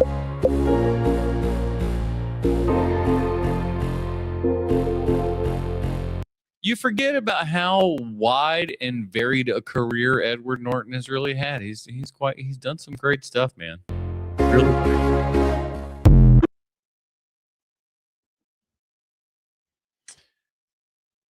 Clockwork Orange overrated. I agree. Even though I think it's a good movie and I do very much enjoy it, I think it is one that has gotten overrated. Yeah.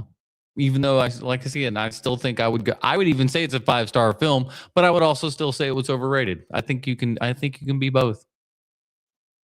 I felt like the biggest movie star in the world. The very last night of principal photography was done in Times Square. Jason Takes Manhattan. And again, we're not, none of those things are true. And there's no way they could have afforded to do much more in New York because it's so expensive. The city stuff that appears to be New York was, of course, Vancouver. Other than when you can actually see that it's Times Square, everything else is Vancouver. In order for us to shoot in the middle of Times Square, we had to have NYPD holding people back. Everybody in those scenes were extras, not just general public. I never took the mask off because I didn't want to ruin the image. Which is really smart. Honestly, it's the best thing to do. And when I actually, I want to say it's 2005, I'm working at Best Buy, and we have a Halloween costume contest, and I was aiming to win this costume contest. So I got myself ordered it online, this Jason mask and everything, but it wasn't just the hockey mask that you put on. This was a full kind of rubber mask that goes all the way down to kind of like almost your mid-chest there, wraps around to the back, has one little slit so you can just fit it right over your head. But the cool part is that the hockey mask that was on front, you can take.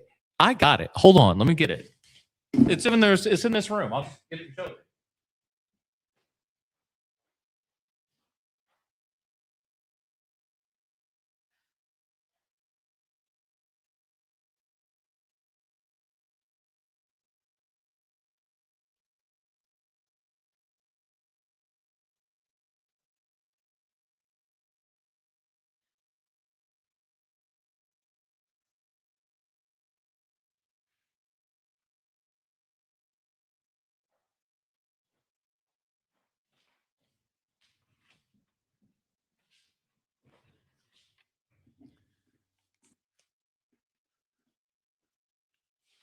All right, so here it is, right? You could you can take off the mask, and it had the kind of Jason, mongoloid messed up face underneath it and stuff like that. So I would walk around at Best Buy with this on all day long. As you can see, it just covers the entire head. So I walked around with this all day long, and I never said a word. Not a single word was said. I just walked around with this, and I borrowed a name tag from a guy named Jason, and I put that on. And so I walked around. No one knew who it was, and I'm 6'3", so I'm a big dude. So I walked around with the mask on, with full costume there and everything. And people would say, who's in there? Who's in there? And I would point to the thing, and people would flip out. It was great. But the best part was there was this old man who was, and this is in the middle of the day. This isn't even nighttime. I'm walking around just stalking the aisles of the home theater department at Best Buy. I catch eyes with this old man who was like, a fairly regular customer and stuff. I say old, he was probably 60s. I just saw him, and all of a sudden he just ran away. I'm like, I scared an adult man in broad daylight. I thought that was pretty rad. And I would look over in a certain direction. People would go nuts. In 47 years in this business, still the most amazing day of shooting I've ever had was being in Times Square. Yeah, but that was rad. All right, give me just a second here. The old dog is kind of giving me the, hey, why don't you take me out to go poop kind of thing. So give me just a second, and let me hit the we'll be right back thing. Be right back for us, gang.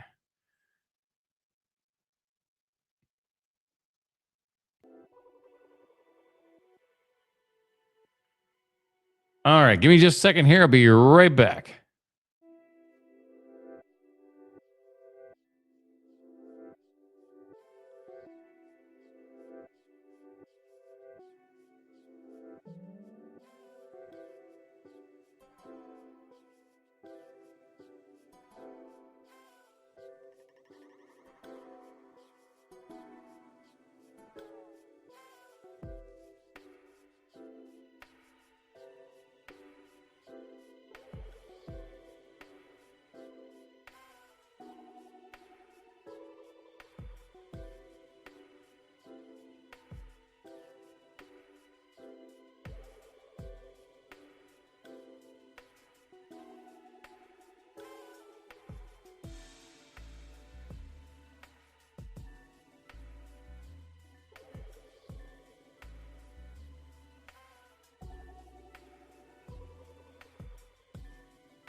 All right.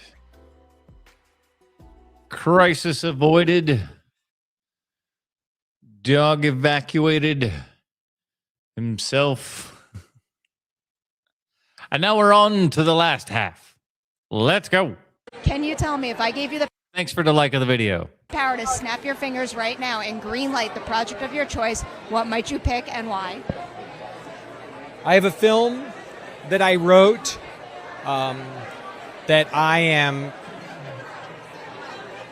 fervently conjuring all the power I can to green light about the collision between the bubblegum pink chiffon of Hollywood in the 1960s and the dark bloody red San Francisco Church of Satan of the 1960s, and where those two realities met and connected. And I believe it's one of the strongest things I've ever written, and I'm right now manifesting the green light is happening. Okay. That's an interesting idea. I'm not. It's a little tough to see what that means because it's very kind of broad, and I'm sure he wants to keep it that way. But okay, I'm interested to see what Dave DeSmulchin's kicking on. The reason I like this movie, and I was kind of talking to you about it, is that there's a Oh, these guys are back, so I guess I did 2 videos of them. Maybe this is the long one. narrative within the narrative. The gimmick of the movie is that it's a B movie you would have seen in some dingy kind of almost illegal theater. Or like a which I absolutely did. Back in the 70s or whatever. So there's the narrative we're seeing on screen of this slasher guy, serial killer guy killing people with his car. But there's also a story behind the camera. There's the reality of us watching it. Then there's the reality of within Tarantino's cinematic universe, this movie is a movie, like Kill Bill. Then within that movie that is for a movie for his people, there's a movie being made by people who are behind the camera of the movie being made, and we're watching that movie. So we're watching it through 2 other planes of world. Okay, so this I'm not sure that I follow that particular logic. What's it? brings up a good point. When Quentin gets introduced as the character that he's playing, Warden. Right, and here's the thing with that. I find him to be good in From Dusk Till Dawn. I thought he's great in Desperado. When I watched this, I was like, Muppets Wizard of Oz. Big, busty vampire vixen who explodes in a sea of crimson blood. But when I watched this, I wrote. He was doing cocaine that day. Wrote down like it feels like it's clearly a director trying to force himself in the movie, and then I was like, was that a choice? Oh, it has to be. The movie clearly. The movie is called Quentin Tarantino's Thunderbolt before it's then turned into Death Proof. So we're introduced to the idea that Quentin Tarantino exists in this movie universe for this movie universe he's Okay, I see what he's saying now. That makes a little bit more sense. made. So that actor playing Quentin Tarantino is Quentin Tarantino in this world of this world he's made for us to watch in our world. Okay. Okay. I think I might be putting more thought into it than he did. You may be. You may actually be. I think you might be too. But do you see what I'm saying? Yes, I do. Okay, is Quentin Tarantino playing Quentin Tarantino for us as Quentin Tarantino? Right. And that thing's like, so all the things that dude playing another dude. You're saying right now, it are like thoughts when I watch the movie that make me like it. I just think when Rosario Dawson's and that crew get introduced, it's just I am so not interested. Okay. So let's go to that now. After the We'll skip ahead. Not interested, to quote Carl Weathers. I'm going to get one more thing. I'm going to be right back because I feel like I'm going to need this prop for another video that's coming up soon, and I don't want to fuck up the timing and then leave and have to, I'll be right back.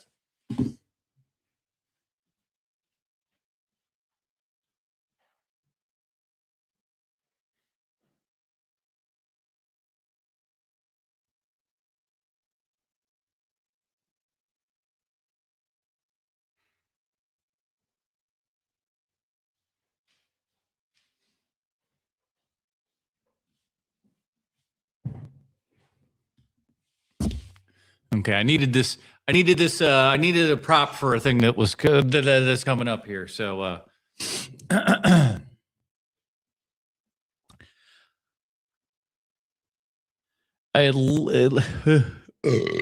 That would be hilarious.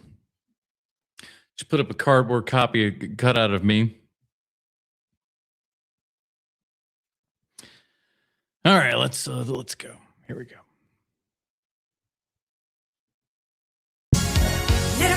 Oh, I can't do this one because I'm gonna have to turn it down. But you just have to see this. Because I'm gonna get copy struck if I leave the voices up and stuff like that. So we're just gonna have to. You're just gonna have to trust me to guide you through the song. Here we go. We were crazy. I don't care about that. Put your hand in my hand, baby. Don't ever look back. Let the world around us just fall apart. Baby, we can make it if we're heart to heart. And we can build this dream together. Stand as strong forever. Nothing's gonna stop us now. And if this world runs out of lovers, we'll still have each other. Nothing's gonna stop us. Nothing's gonna stop us now. Whoa, whoa. I'm a little bit ahead, but that's not too shabby. And we didn't get copy struck. You're welcome, everybody. Glad there were so few people here. The slasher genre also changes depending on who's behind the camera. White slashers is all about how the white middle class is deathly afraid of the white lower working class. There's a Well, I would be. You ever seen those people? Most of them ain't got teeth. reason why they're all white guys. Think about it. Michael Myers has a white man's face for a mask while wearing a mechanic's jumpsuit. And he's hell-bent on killing his middle-class sister. Leatherface is a laid-off... Well, that's not his sister, really. I ain't going for that. Leatherface, yeah, white guy. A factory worker who literally wears middle-class people's faces. Sometimes ladies' faces. Jason Voorhees is the son of a poor cook who later manifests into a monstrous killjoy for white privileged teenagers who just want to party. I'm trying to think how many black people he killed. He didn't kill many in those first couple films. He's a janitor who was killed by middle-class parents who now haunts their kids' dreams. The reason for this is because Psycho created the blueprint for the slasher, which opens with a white woman who comes into a lot of money and is later killed by a financially struggling I will say this, though. Anytime that we really get into that, like, you know, it's just like white person, it just screams to me that the person who's doing the thing just is fucking racist. I mean, that's what they were, but like at the same time too. But it's just like if everything that you see is a nail, you know. Hotel owner. This trope was then used as a way to evoke fear into teenagers that if you want to continue living privilege, stay away from professions where you're dressed like this. It's no different than how teachers would say you're going to end up working at a gas station as a fear tactic to motivate students so they'll study harder. You know what they did for me? What they like, the teacher did kind of the opposite and whatnot. So like I grew up here in the South and everything, in what was once a small mill town, making a whole bunch of sheets and stuff like that.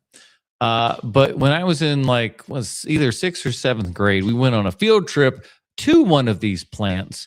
And the teacher basically was just like yelling at it, like, because we were having fun. We're middle school age kids, right? So we're having fun and stuff. And the teacher was screaming at us and stuff, saying, hey, you better shut up and pay attention. You're all going to be working here one day. Which I immediately at that point thought, no, I feel like I can do better for myself than that. I probably couldn't have, actually. But jokes was on everybody because we took all that stuff and sent it overseas, and this town fell apart. So that's jokes on her. That manufacturing business doesn't exist anymore. We threw it overseas. So bully to you. Why Chucky is a white low-level criminal who ends up inside of a doll that wears overalls, which is often... Yeah, but he was ethnic enough to know one of those voodoo chants, so I feel like that's something. Associated with manual labor jobs, and now here he is infiltrating your home through the act of American consumerism, and his one goal is he's trying to possess your child. You often hear parents question all the time, why do we propagandize certain careers aimed at our children? Well, because society needs people to take on these jobs. This is very true. If you don't have the type of person who will take up the mantle for any of these they're heroic ass jobs. You're going to lead a society down quite the path. But it's also a backdoor way for the rich to signify to their children, this is a child's toy. This is a plaything that is no longer meant for you when you become an adult. Interestingly, the feminist lens flips this and says, actually, it's the men with money and status that we should be afraid of. All that money and the big fancy house with the state-of-the-art security system doesn't matter. What's Audition about? Because the monster isn't trying to break in, he's already inside the house. This is why the slasher uses a blade for its weapon of choice, because it's an act of killing that feels both intimate but creates separation at once. It symbolizes how we divide and look down on our own people, as if to say, you may look like me, but we are not the same. This is why Us is so profound, because it takes those metaphors and gives them entirely new meaning. The people in that film being other don't just have the same skin color, they literally look exactly like you. A tethered breaks free from the underground by swapping places with her double and goes on to live a very comfortable middle-class life. The weapon is scissors, two blades that are permanently connected together but moves as one. Just like how the tethered mimic their double's movements up above. Showing us that the only difference between these two groups of people is entirely circumstantial. It's just the result of not having versus having. And if you had been born on the other side of that division, you would be the other and the other would be you. We are actually the same. Where these movies, which is yeah. I mean, it's fairly obvious. I thought that kind of explanation of the story, but yeah.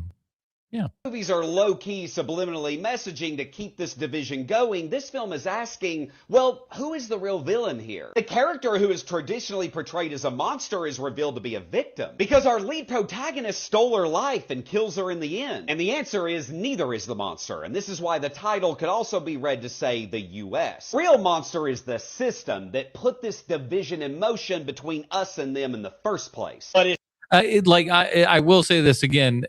When you start talking about this, all it sounds like is guilty ass white people to me. It just sounds like guilty white people who have, I don't know, maybe said some things that were pretty bad in the past, or feel some guilt about, feel a certain way about something.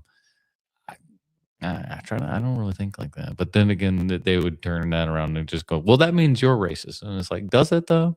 Does it? Still subtly convincing these younger generations to keep this cycle going. Want to get ahead in this world? Then stack the cards in your favor. See, neither yeah, that's always been the case. Either character is in the wrong because they're both just trying to survive, and you would do the same in either character's shoes. Whereas most horror films force you to ask yourself, well, what would I do if I was in that situation? This film instead is asking, well, why is either of us in these positions at all?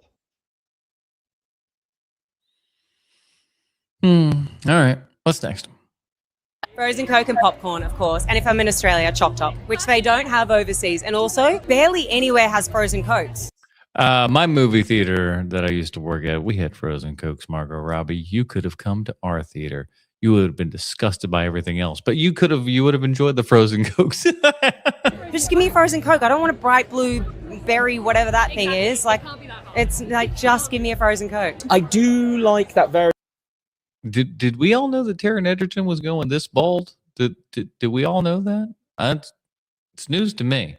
Very American thing of taking popcorn and putting like chocolate and candy in it. I'm quite new to that. That's a new. I don't do that. I've never quite gotten the like. I like my forces separated. I don't mind eating candy and eating popcorn at the same time. Watching a movie, that's perfectly fine.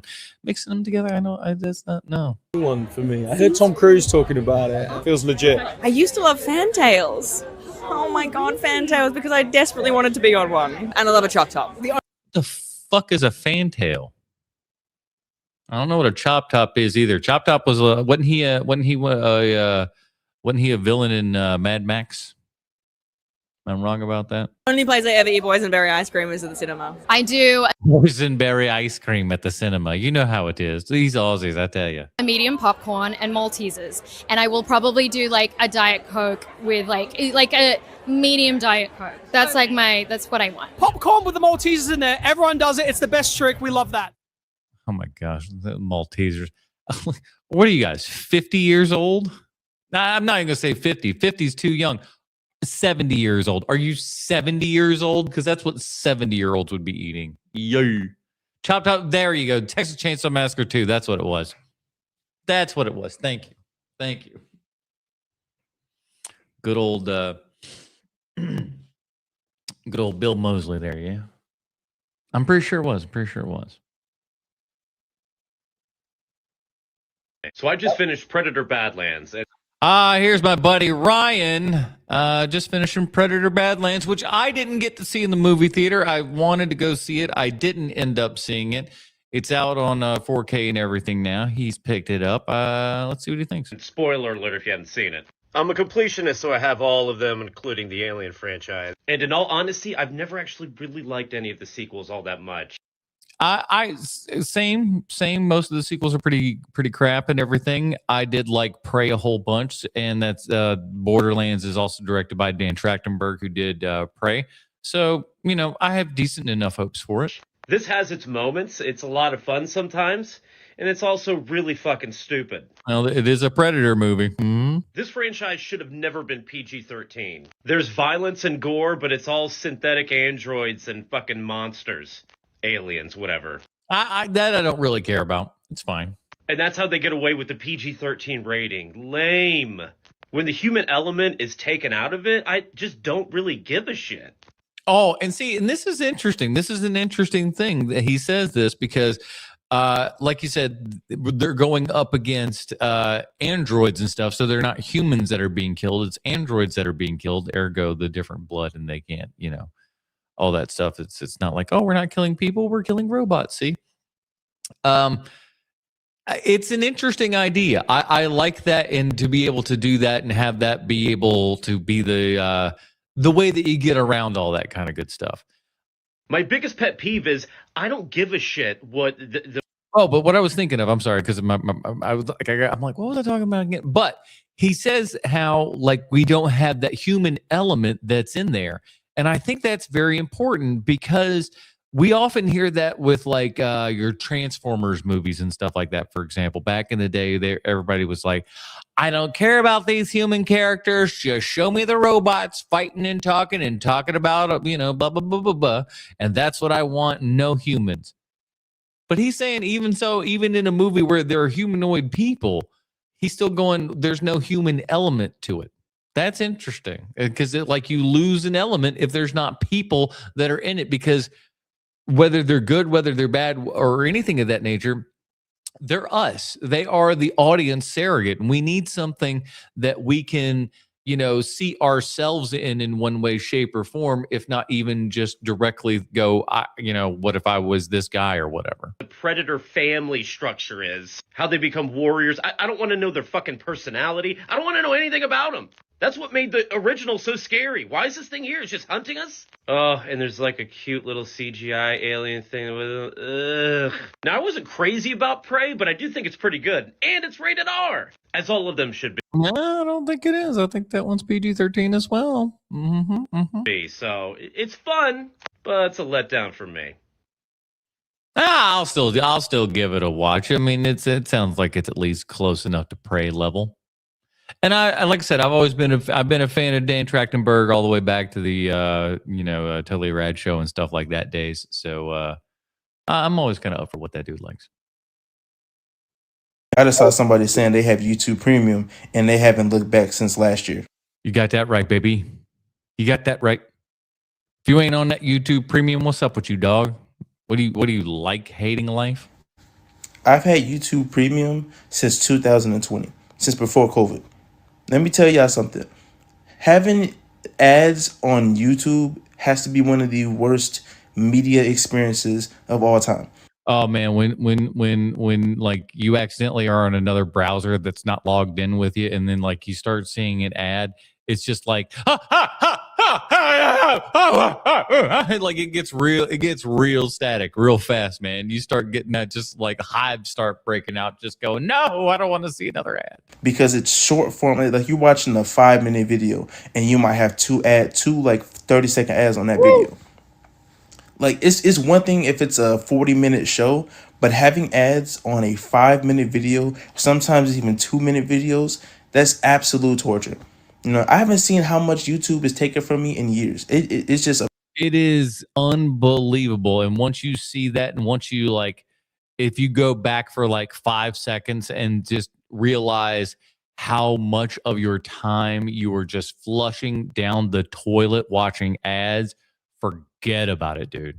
A price that just comes out of my bank account. So YouTube is now forcing buffering on people who skip ads. Holy smokes. Again, I'm so happy to never have seen YouTube ads in quite some time. It's been so great. I couldn't imagine. I could not imagine.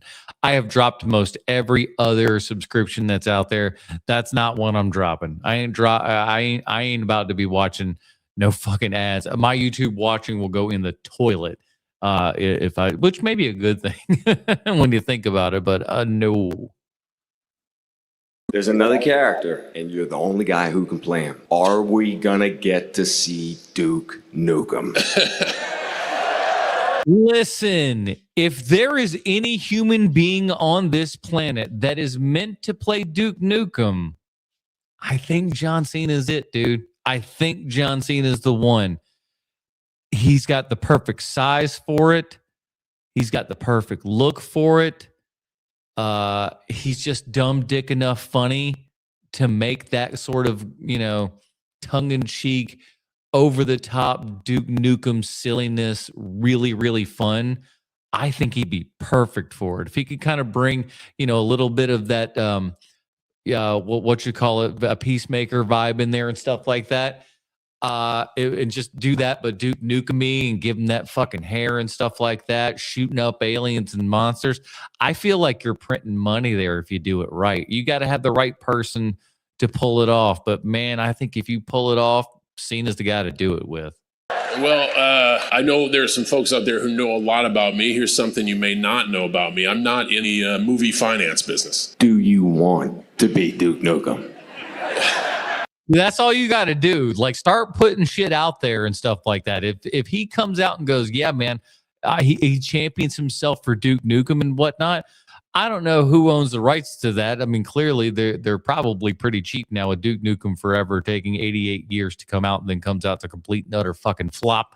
So I'd imagine you could probably snag this up for fairly cheap. Why aren't we making it happen? If it was the group of folks that are professionally motivated and the script was passionate and I knew who was producing it, I would give my best. Although I saw Cody as Guile and he just shortened the haircut, he could be a pretty good Duke Nukem too.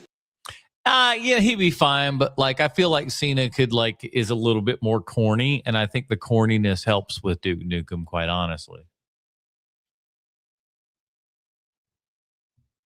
Oh yeah, I mean, obviously this was back in the day. Keep the one-liner stolen from Bruce Campbell. Absolutely. You got to have all those, which was so egregious. It was so egregiously stolen. Papa Meat has beef with the Escape podcast. First of all, I will say this one, by the way, I'm sure you've seen clips come across your For You page, but brother, this is like the last beef I ever thought I would see. But I wanted to preface all of this of saying that I am a Meat Canyon fan and whatnot. Longtime fan, as a matter of fact. You can check out this Apple box here that I've got with my Meat Canyon stickers. We got your pumpkin spice there. Your Chick-fil-A sauce girl over there. Don't scan that QR code. That's going to go to something kind of gross. And Costco Kid, the regular Meat Canyon one. I still haven't put these guys on here, the Cynthia Revo and Phineas and Ferb. Like I said, so and you've got to be part of the Patreon and get all these things. So I am a big Meat Canyon fan, and I am here to tell you, Papa Meat, please. Don't look at their shit. Go look at H&P. Go look at Half-Ass Movie Podcast. We're not the best in the world. We're not the biggest. We're not the brightest. We're not even close to as big as these douchebags are. But I can promise you, if you take the Pepsi challenge, we're at least halfway decent. We're all right. We're okay. Basically, what happened is that he believes that the Escape podcast is one of the worst podcasts that he's ever seen. And all you got to do is take us out, man. Just take us out in a date for 2 seconds. We're better than that shit. And he doesn't even understand why they have a microphone and that their takes are just that bad. Comparing Wolf of Wall Street to going to the DMV. What DMVs are they going on? They got slides over there at their DMV? And like here's the thing. I see the point that he's trying to make Like Wolf of Wall Street, like being like too long of a movie, but like Marvel movies are also way too long of a movie. Like I see the take there. Well, I'm getting fucking motion sick with this. What the fuck is going on with this? Holy moly. Just steady it up here with him in the background, just staying completely still, and you fucking rolling one of these. What's happening? But at the same time, people can have their own taste. Yeah. Like I'll give you an example, bro. Like Interstellar is a movie that a lot of people really, really like. There's also some people that just cannot stand Interstellar. Those are just takes. Here's another thing. Like I feel like a lot of people are hearing like Hunter talk for the first time because they're not used to like, brother, I don't even know if he really meant it. Like I don't know if he was doing a bit and this was actually meant to like promote the Escape podcast. If you are Hunter and you promoted that, how dare you? And you can actually go through all of the Meat Canyon all the videos. You can see Half-Ass Movie Podcast. We're listed right there as part of this Patreon supporters and whatnot. And then we're back to a Hero Movie Podcast if you go back even further. So I'm like multi-year Meat Canyon fan over here. Because I've seen him do this type of thing before. Or he's like legitimately going in on them for not liking The Wolf of Wall Street. Like, I've never been on the pod, so I have no allegiance at all. Like, I'm mutuals with people that are really cool with them, but I'm also mutuals with people that do not like them. Here's the thing, bro. Everybody has their own thing. Everybody has their own beef / friendships. It is what it is. I don't even agree with some of the stuff that they say on the pod. I would even go so far to say, maybe some of the takes are engagement bait. Maybe some of them are. I don't think that's cause for a beef, though. Like, I want to see Papa Meat on the Escape podcast. Like, now I actually want to see that collab. But if it's, like, serious, though, like, he legitimately, like, doesn't like them that much, listen, it's not that serious. It really isn't. Like, that's part of the fun. Like, when I watch, like, the Escape podcast, I think to myself, okay, this is, like, conversation with the bros. Like, this is like, we just got done watching a movie, and you got one bro that rage baits a little bit, that's Hat Guy. And then you have the friend that gets rage baited, okay? And then there's the third guy that gets invited along for the movie. That which like, does that not sound like the opposite of what HMP does? It's kind of, it's ridiculous. That sucks so bad that show's going to be like that. I got to look over here. How many... 114,000 subscribers. That sucks ass. That sucks ass, and they're getting around 100,000 of it. Like, god damn it! It's like I hate when people that are shitty have work. That's all. That just means I got to work a little bit harder, I suppose. That's how I feel about it, and it works. Lord have mercy. Anyways, Papa Me, give HMP a shot. We may not be the best thing in the world, but god damn it, we're better than that. Anybody that says movies aren't any good anymore just can piss right off because.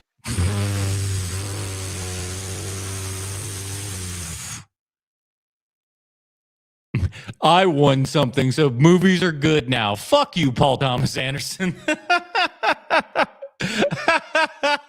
That is some up your own ass stuff. Would you be saying that if you lost? Doubt it. Doubt it. Get out of here, man. Oh, God. So here's what's going to happen. He's going to win this BAFTA here. I feel like they're going to give it to Coogler, though, for Sinners. I think the Oscars are going to give it to Coogler, and they'll give Best Picture to him. But, Paul, what the fuck are you talking about? Let's go. This is a great year. So I want to say thank you, and I know that there's a bar somewhere. I think we should all go there. It's been a long evening.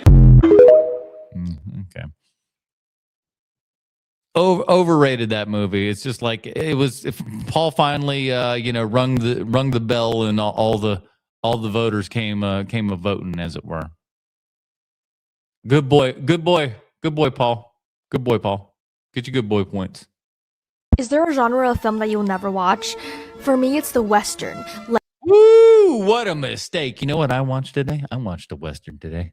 I watched the 4K of The Searchers. Ooh, maybe my favorite John Wayne performance, because he's kind of he's like a mean bastard in that one. You know, he's not always giving you one of these. He's doing a really good job in that movie and everything. Natalie Wood's in it for like 2 hot seconds, and it's just like, damn, that woman was hot. Who killed her? Who killed her? I think it was. You know, you think it was. Come on. It was. One of them's got to die first, right? One of them's got to die first, and then rat the other one out, even if they didn't do it. You know what I'm saying? Like the Sergio Leone, Paul Newman ones, it's like eating cottage cheese. I only watch it if it's couched under another genre, like in Westworld when the Western is the surface level, but the actual core genre of the show is sci-fi. That's a mistake. I think that's a mistake a lot of young people can easily make, is ignoring the Western and stuff like that. But, you know, you just got to pick the right ones, get into the right things, and then start expanding out and, you know, exploring the world and stuff like that. I still got a couple, like I still need to watch, I got the Pale Rider on 4K. I still need to chop that one down. The problem is like some of these old Eastwood Westerns and stuff like that get into the damn near 3-hour category. So you really got to take, you know, some time out. At least the Searchers was like, you know, under 2 hours. So I'm like, okay, we can handle this one today.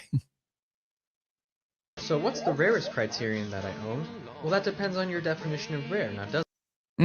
I suppose that it does. What's mine? I don't know that I have. I know that I remember the Criterion Collection rarity that I didn't get from back in the day, and that was The Third Man on I think it was Blu-ray. I think it came out on Blu-ray, and it was there for like a hot second, and then it went out of print, and then it went over to I think Kino Lorber, and it's kind of I think it's been there since. Maybe it's even changed hands yet again, but. That's the one I regret because that thing went out of print and it was just like, hi, damn it. I'm sure that looked the best out of all of them. And I would love to have that within the Criterion section of my video collection. We're talking some out-of-print titles. I've got the original RoboCop. Ooh, we going back old school. We going old school here. RoboCop. Let's see, do you got that hard-boiled in there and stuff too? On DVD. Flesh for Frankenstein, which I cannot show you the full cover of. Both Michael Bay films in the I got those bad boys. Hell yeah. Hell yeah. Where are the 4Ks? And here's the thing, dude. These are put out under subsidiaries of Disney. And you know what? Disney's been working with the Criterion Collection. I think it's time for that 4K. And honestly, let's be honest with ourselves here. Affleck was talking about Armageddon on 4K when he was doing that Criterion Closet. So it's in the zeitgeist. People know it. Let's make it happen. I want to see it. And poured over all those special features from the old one, too, including that great special commentary there with everything, with Affleck talking shit about everybody, with honestly, even Michael Bay talking shit, where he was just like, some kid wanted to take a pass at this screenplay. So I was like, all right, fine, we'll do it. Let him, whatever.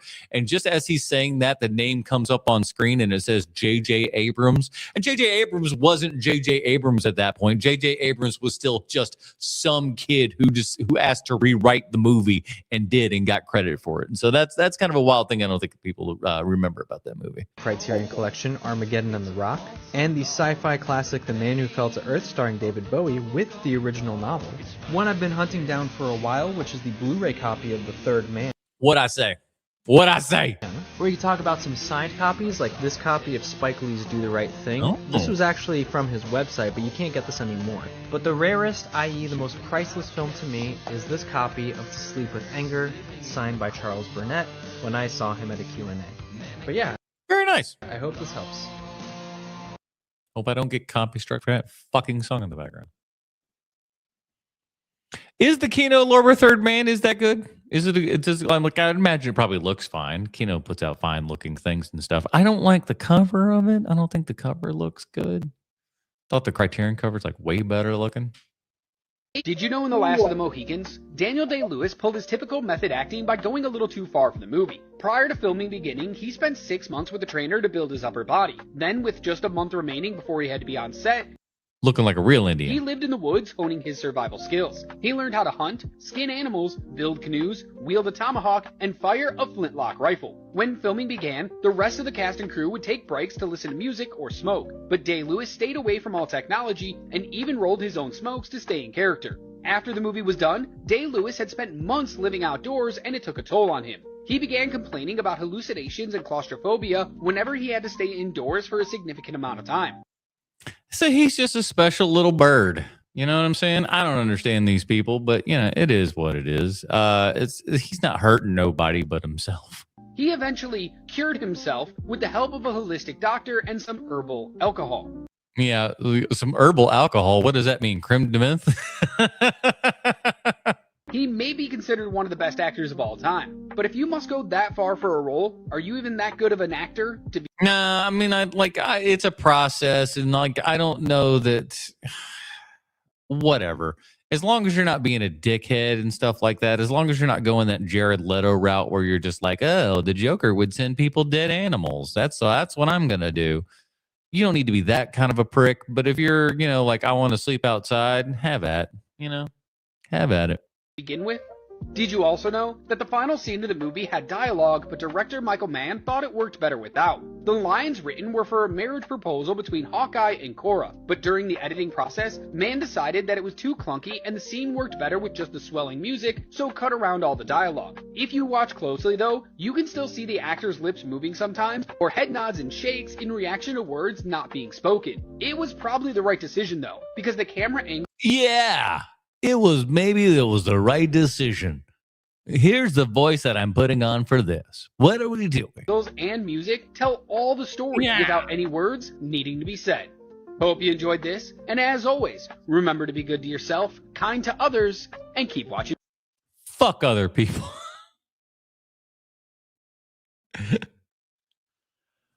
Oh, we're talking about the Third Man here. The cover isn't great, but I think it's a good release. Okay. That's good to know. Good to know. If you've never been in a Blockbuster, then this video probably isn't for you. Well, I've been in a Blockbuster many a time, so I suppose this is for me. But if you have, do you remember all the crazy-ass artwork they would put on the horror movie tapes back then? I saw this post earlier that says, mentally I'm standing in the horror section of my local video store on a Friday night. Like, I don't know if I've ever left this place. And I don't care how old I get, I will never forget the feeling of being a kid walking through that horror section.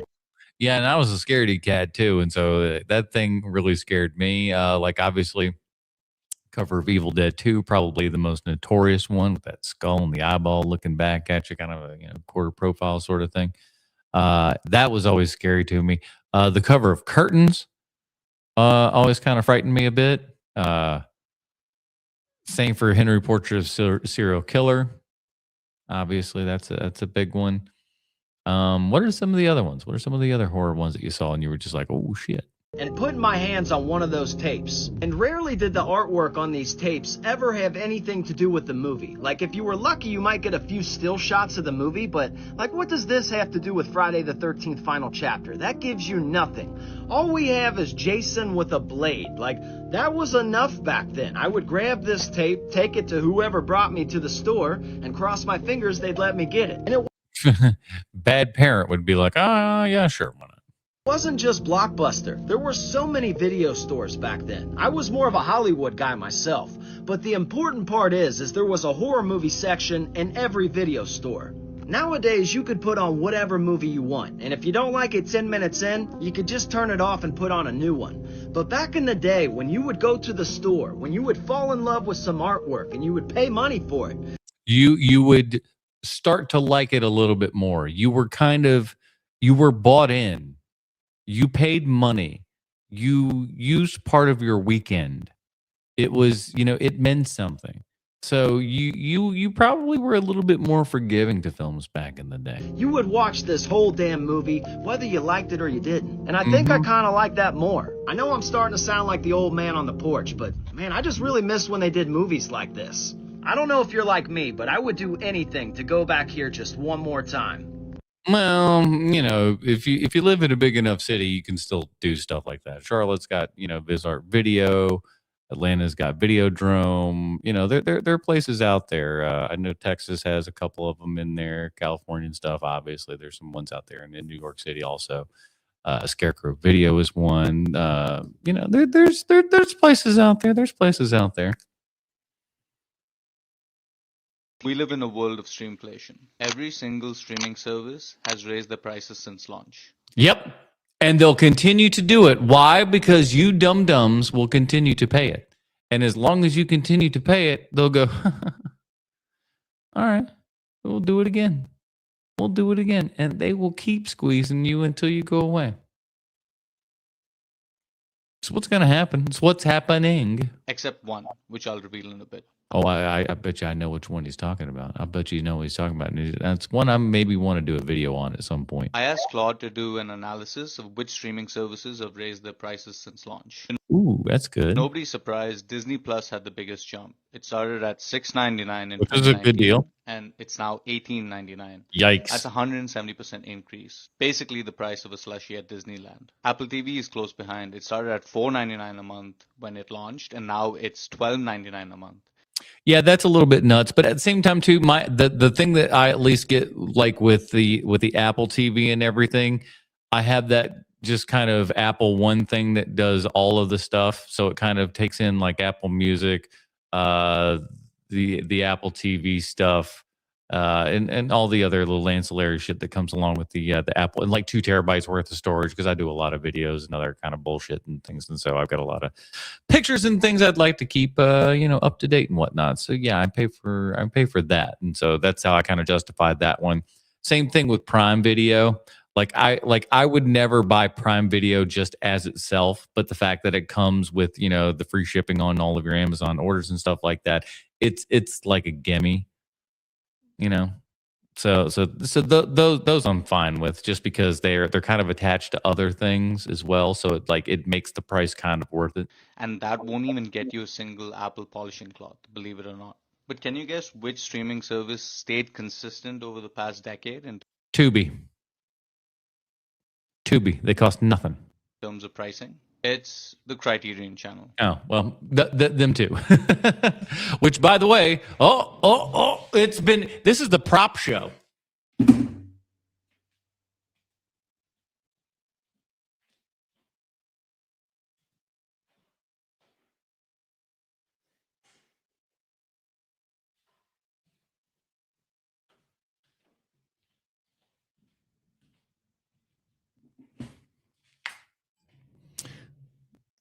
Into a full screen here. This is I was a charter member of the Criterion Collection channel. I pay for an entire year up front with these guys and everything. And it's good. It's good stuff. They're always fantastic. They're putting out new stuff. They're rotating things constantly. It's really great. And this is that's a metal card, by the way. But yeah, that's what you got if you were if you started out with the full year subscription and everything, which I did. And it's one that, again, I continue to go back to year after year and just give them a whole year. It's like $100. $100, but it lasts an entire year. And you have access to just some of the best cinema in the world. Why would you not do that?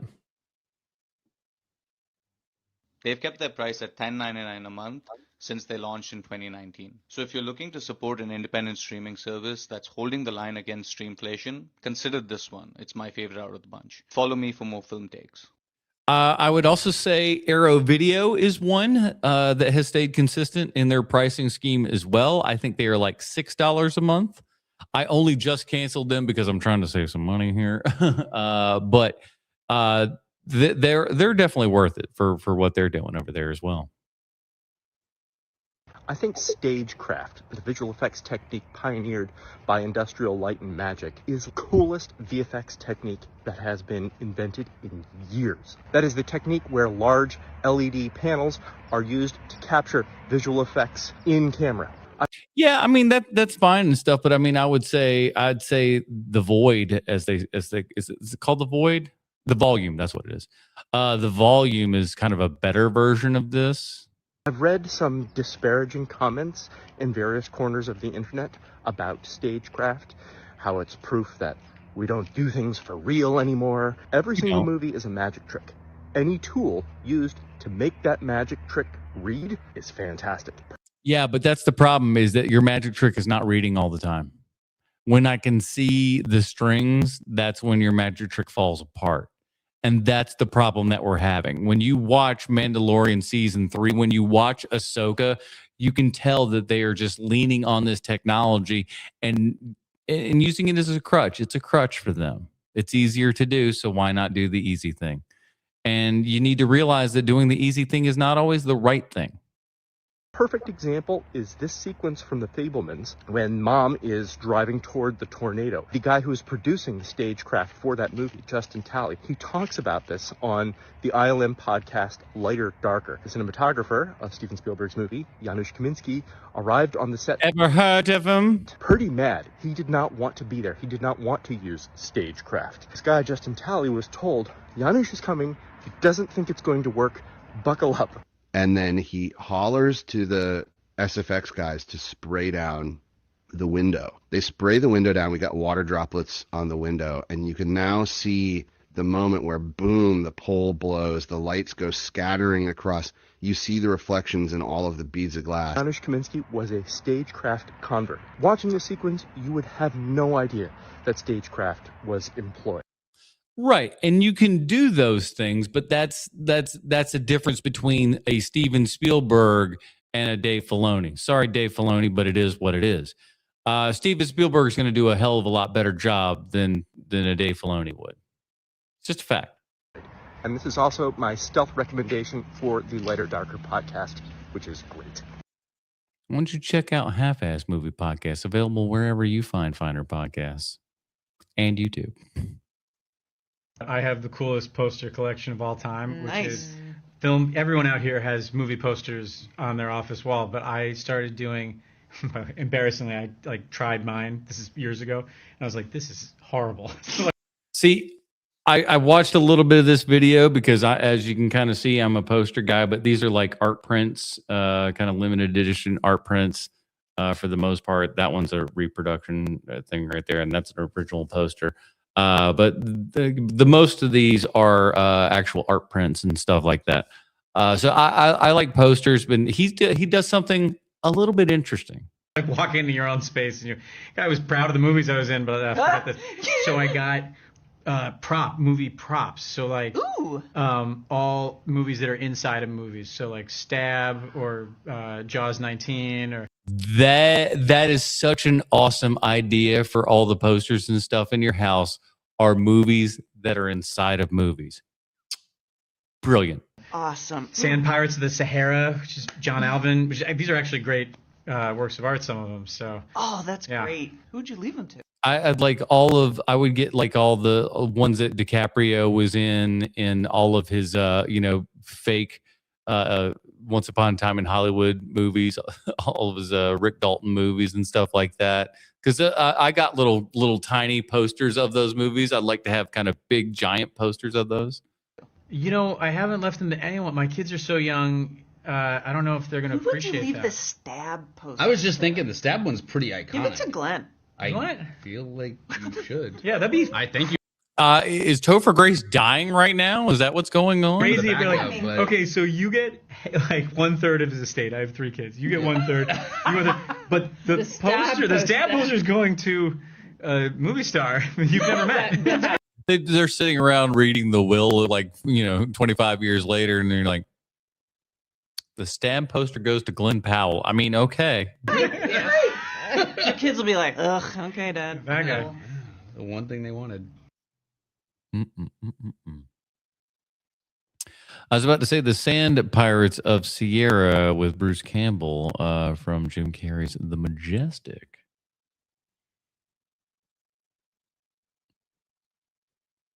I love collecting CDs, but here's the one thing that bothers me the most. Digipacks. I have a bunch of CD towers, and a lot of these digipacks won't fit in them. Like this. Man, these are the physical media woes, aren't they? But man, I hate it. I remember when Ryan, this guy here, because he's a friend of mine, he bought, during the Criterion sale, he bought the Train Spotting, and I'm like, why'd you buy that? It's kind of like that movie. I'm like, do you like that packaging? The Train Spotting packaging is awful. This REM CD that I've wanted for a while finally came in, and it is just a hair too wide. I thought it was because the manufacturers spent too much money on jewel cases, but these are actually cheaper. And by design, so much better. Look at that. You got the cover that stays protected, the CD stays protected. Another thing that sucks about digipacks, the CDs are not easy to get out. I mean, and the same thing applies to the digipack stuff with Blu-rays and whatnot. It's no different. I got the Hans Zimmer live in Prague, which was, everybody was like, man, this is one of the greatest Blu-rays out there with this amazing audio and everything. And they finally put it out on 4K. And I bought it in 4K, and it came in a shitty little papery digipack. It's like, well, what is this crap? It just feels cheap and chintzy. It's like trying to pull crammed documents out of a manila envelope. It's not easy, and plus you're going to put fingerprints on the CD. And maybe scratch it up because it's going up against the side of things and whatnot. It's just like, it's a recipe for disaster. You're also probably going to rip open the digipack that it comes in if you're not careful enough. There's a video of me on TikTok taking, trying to get well, maybe it's not there anymore. Maybe that video was in my first account. But it was me trying to take the package of the Jackie Chan Criterion collection out, the little 5-movie collection. And it would not come out. And I was afraid I was going to rip everything out. So it can be bad. One reason we love collecting physical media is because we like the way it looks. It's nice to browse my collection and see what I want to watch or listen to. So I don't want my shit fucked up. I'll complain more in another video, because there's plenty to hate about these. Absolutely. Go give Ryan a follow, everybody, buddy of mine. All right, what's next? Friday the 13th Part 8 claims that Jason takes Manhattan, but we don't get there until like 2/3 of the way through the movie. Isn't it stupid? Isn't it stupid? You wait forever, and then when it happens, it doesn't really happen all that much. For context, if you're new here, I said months ago that I was going to review all the Friday the 13th movies because I watched them all around Halloween, and now it's February, so I'm finishing it. I'm finishing them all in one night, and I am on 8 right now, and I've had a lot of coffee. Can I say this? I'm excited that this young lady is watching all of these movies and everything, because honestly, let's be fair, she doesn't look like somebody that'd be watching all of these. And I think that's great. I think it's nice when people will kind of reach out of what their normal wheelhouse is and check other stuff out. And let's see what she's got. So if this review is insane, it will only be as insane as the movie itself. Now again, this movie is titled Jason Takes Manhattan. We spend maybe 30 minutes in Manhattan. Should be called Jason Takes a Boat. In this movie, like, it's not that most of the movie takes place on a boat. The setup is that kids from the Camp Crystal Lake area are.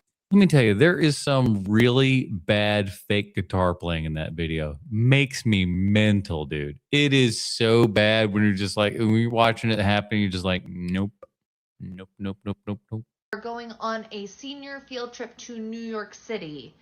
And Jason tags along. I'm sure there's details I'm forgetting. It's okay. It's not that memorable of a movie, though there are scenes which are incredible. To start, the teens in this movie, they are such 1980s caricatures. Also, the fashion is incredible. Now, there are some interesting kills. There are some interesting moments. I think the real joy of this movie, though, is once they get to Manhattan. Because let me tell you, New York City in this movie is the most disgusting place on earth. Well, it was in real life at that point, too. I kid you not. It is. That's like what you're seeing in New York there is not set design. All right. There's not somebody going, well, we want it to look gritty. That's New York just being New York, baby.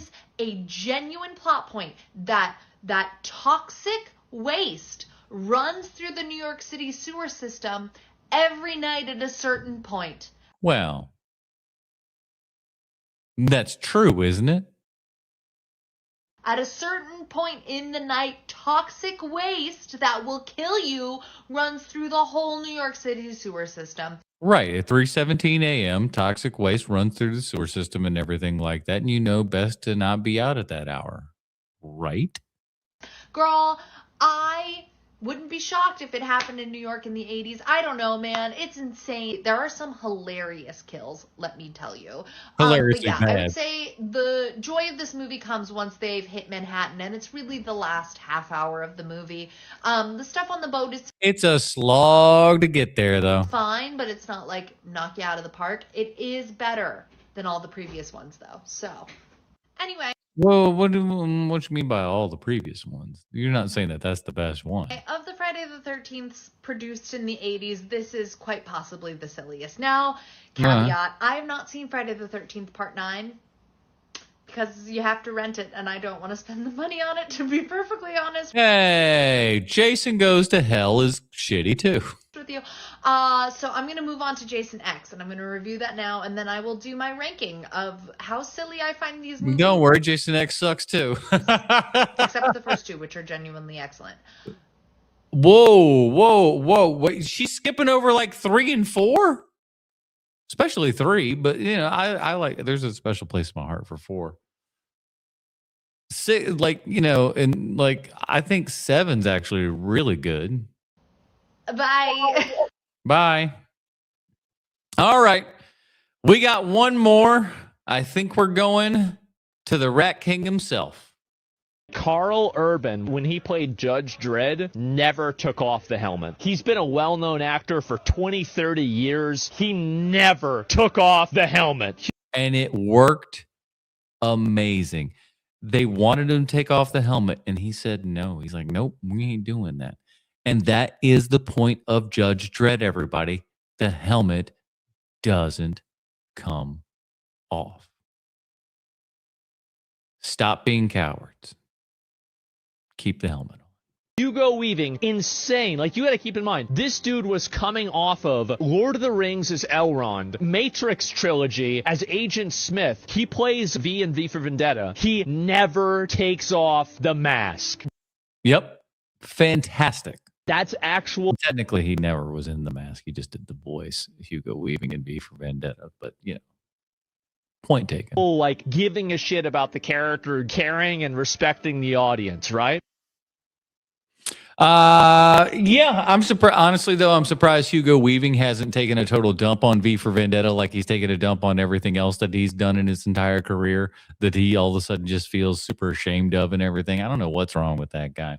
But I know what's wrong with you. We've run out of videos, everybody. I forgot to put the See You Next Tuesday on the top of the end there, but that is indeed the end of yet another TikTok Trash Tuesday. I want to thank you for hanging out, man. We really appreciate you. Hitting that like and subscribe button, hitting that follow, hitting the hype button if you're on the mobile app and stuff like that. We appreciate all you fine dirty babies out there. Look at that little dog. Look at that dog. You can't see him if you're looking in the mobile version, but let me tell you, in the widescreen regular version, there's an adorable dog right there. Check us out Sunday evening. We are talking Scooby-Doo Monsters Unleashed in our March of Dimes, where we are talking about actors and actresses at their utter hotness.